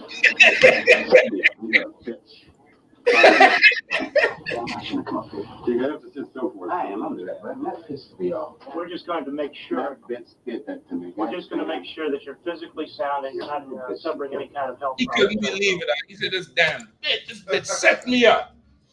DC put him back in office because he was for the people. You get the point? You don't turn on your people. But that put the lawyer back up for me, please. But that lawyer did.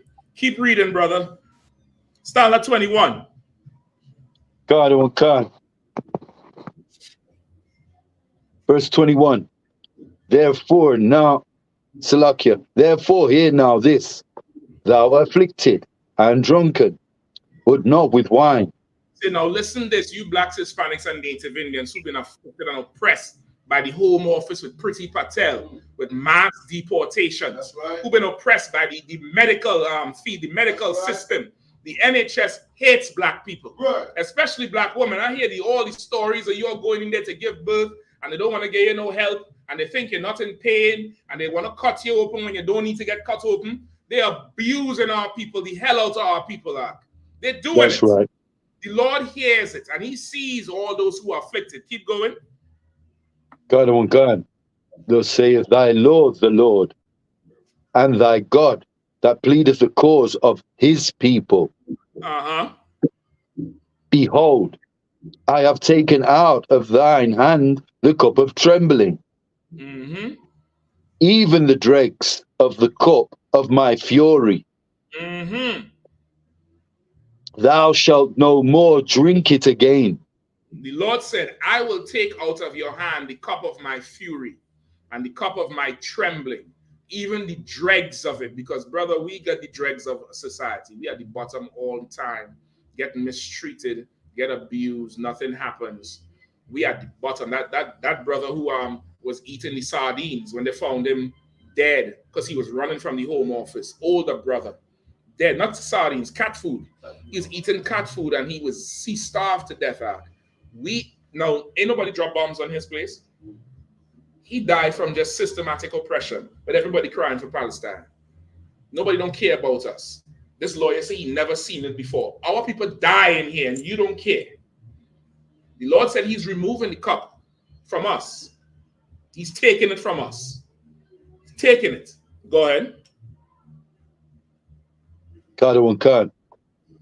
But I will put it into the hand of them that afflict thee. Read that again. But I will put it into the hand of them that afflict thee. Read that again. But I will put it into the hand of them that afflict thee. Rakathaya Hawawaya Hawashai. Give the Lord a hand. That kick came from the Lord. That's right. That must came from the Lord. Everything you are about to get, all you heathens, even the oppressor, because this is what's going to happen. I'm going to give you all this. These hooligans is going to abuse these Pakistanis and these Arabs, and what do you think going to happen? That Arab from the video who get punched in the face, what did he do? Did he fight back? He just turned and walked up the block. What do you think going to happen? No. They're going to blow up a bridge. They're going to blow up the tube. Get ready, Israel. Get ready. Get ready. I'm telling you all, cut a piece of your check off.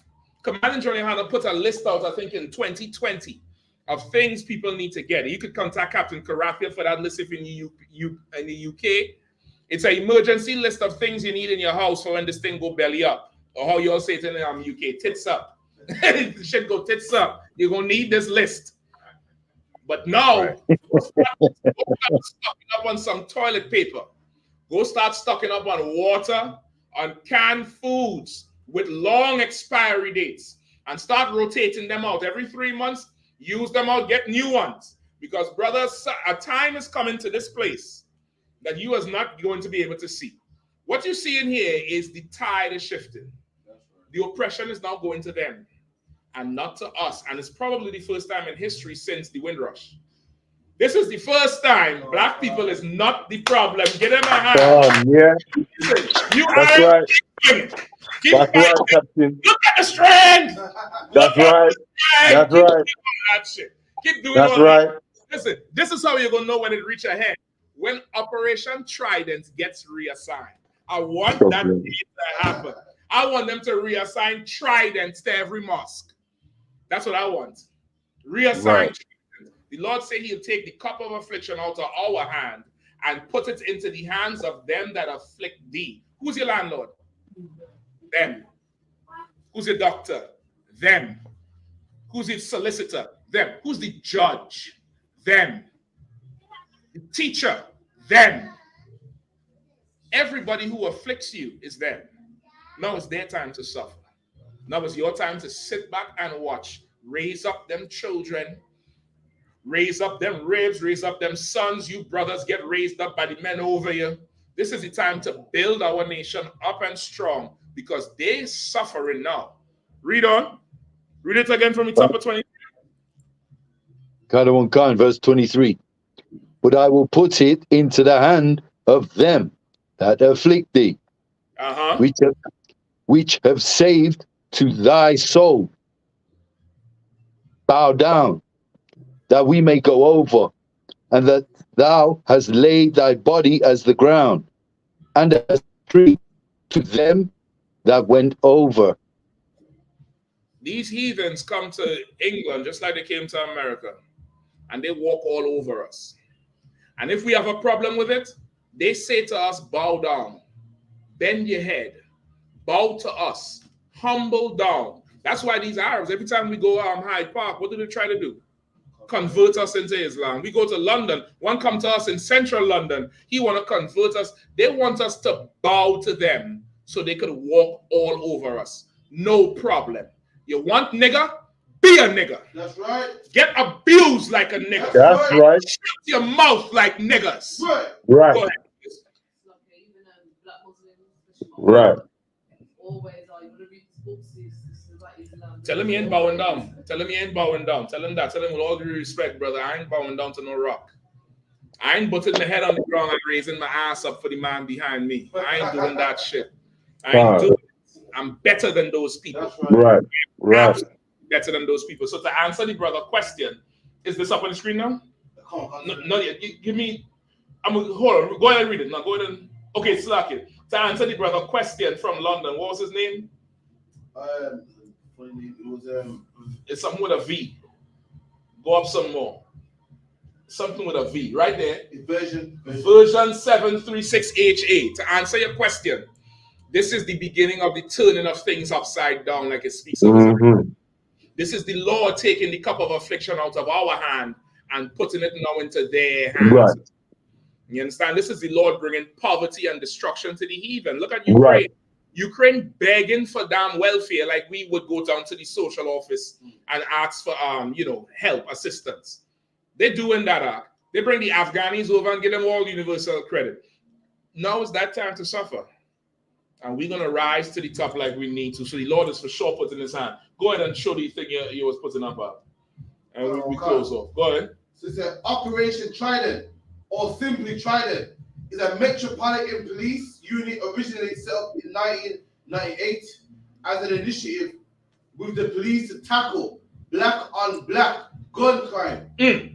Following a series of shootings in London boroughs in Lambeth, that's where Brixton is, in Lambeth, and Brent. In 2008, the unit was responsible for investigating all non-fatal shootings for the Metropolitan Police. And in February 2012, unit remit was expanded. The new Trident Gang Crime Command was launched, incorporating responsibility for tackling wider gang crime. In 2013, the gang unit was responsible for investigating fatal shootings, which were taken over by the Homicide and Serious Crime Command. That's what they're for. There's a gun police that's just responsible for us. That's all. Well, now, where was Trident when that fool was stabbing up the school? Where was Trident then? Where was Trident when they was, burning down Luton and Luton Airport? Remember last year they burned down Luton Airport with they said it was a diesel leak. I don't know if you remember that, right after the Palestinian bombing. There was an airport in Luton that just went up. Where was Trident? Yeah, Trident is not needed. Trident is absolutely not needed. All right. Let me get this last question. This was a question that came in based on the whole professional thing. What do you do when your spouse does not do that? Does not behave professional, but gets irate, yells, and slams things? Okay, so this is what you should do. It sounds like you might need a counsel. I can't say for sure because, of course, this is one side of the story. You could go talk to your spouse and you could find out what's making them angry. Now, if it's beyond that point, let's say it's slamming things, it might be slamming you, I don't know. You might need a counsel. I suggest you go get counsel. Now, if it is that there's some kind of something that precipitates this behavior, meaning you have this is a good example. You have a child, you're telling them, don't do this. Stop, don't touch this bottle. As soon as you move, you put it back. Don't touch this bottle. As soon as you move, put it back. Of course, future times, it's not going to be don't touch this bottle. It might be don't touch this so-and-so bottle, you so-and-so, don't touch this bottle.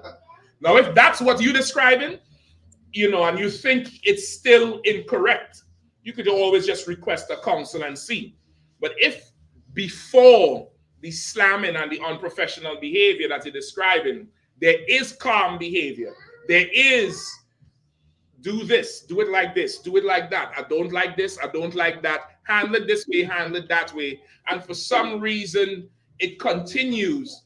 Then we have to find out why it continues. And of course, if the spouse's behavior is too erratic, that could be corrected as well.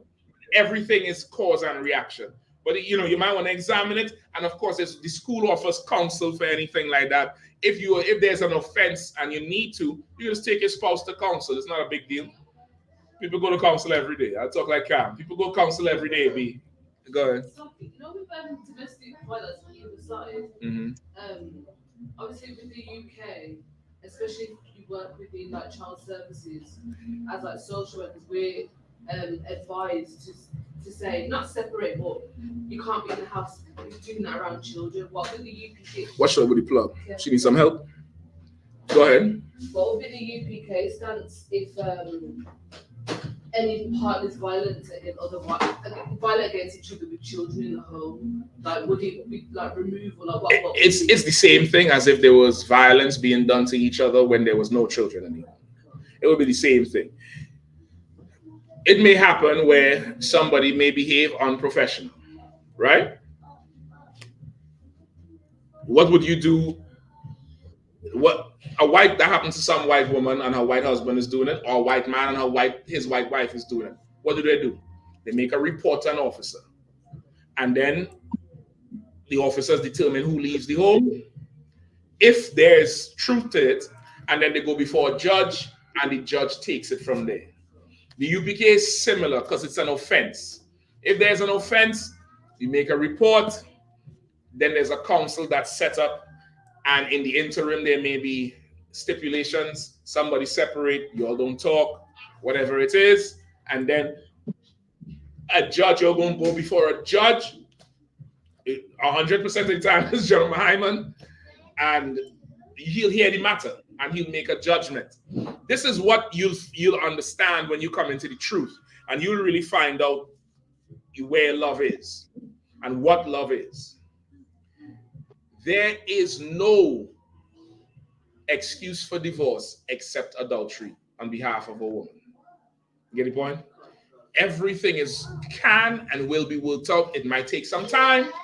It might take regular counsel, regular corrective behavior. I.S.U.P.K has a term in management called negative and positive reinforcement. It might have a series of that happening to change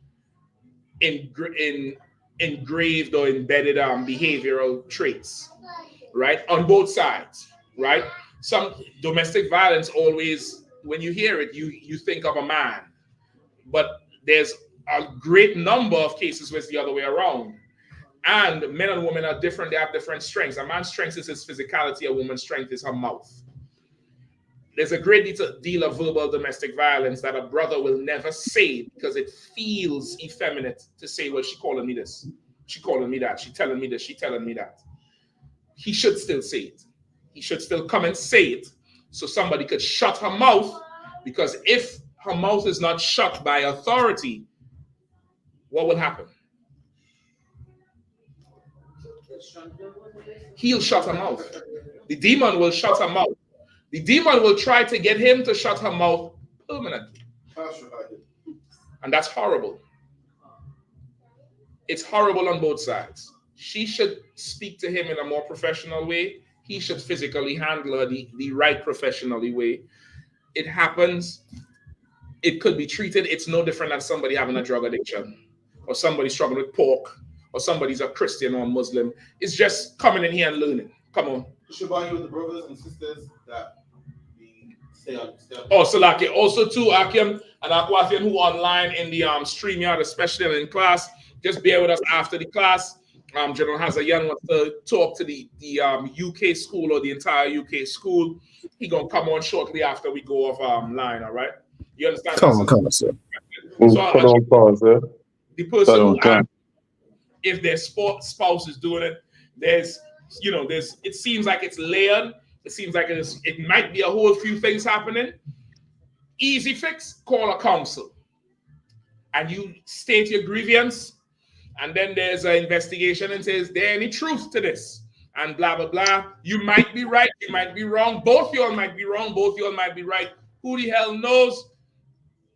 That's the easiest way to deal with it. But of course, you could go and check and see if this is go to the left. Baby, go to the left. Come on, honey, go to the left. And you keep going right. And then what you want? You want me to just keep saying go to the left all the time? Nobody is doing that thing. Even in Esau society, you doing something over and over. They look at it as there's something broken in you. Like you can't self-correct. So now somebody has to instill something harsher to correct you.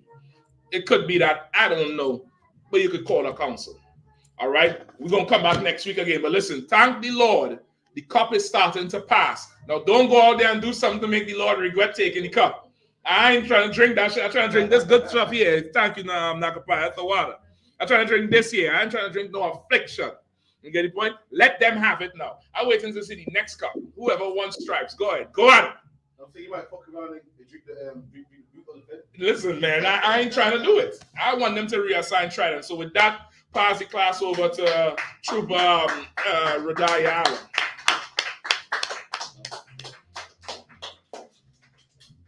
Yeah, the announcement. You can come and be in hand with her. I'm gonna use the restroom. You can start up here. ISUPK security announcements. Where the ISUPK started at 1 West 125th Street, Harlem, New York. Rules for a new brother or sister. When a new brother or sister coming to the school, they are off limits for 6 months. They are to be saluted only. They are here to show themselves of the world. If they need transportation, the teacher will arrange it. After 6 months, if a brother or sister has an interest in a particular person, he or she must get permission from the head to speak to a brother or sister. There is another 6 month period in which a brother and sister will court each other. After this 6 month period, the brother and sister will get permission from the head to marry. Tithe, which is a commandment. Numbers 18 and 21. Malachi 3:8-10 means 10th in the Hebrew, Mashara. 10% of every penny of any increase the Lord gives you. Give to the Treasury Department or teacher.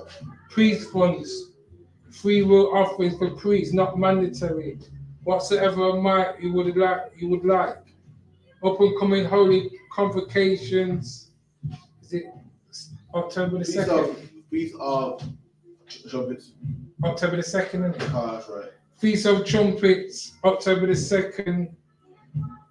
Announcements, holy convocation from the sheep, remind Akim and Akwav to check the bulletin board in the hallway. If anyone wants to be a trooper in the school, start wearing all black, boot, shirt, pants, headband, scarves.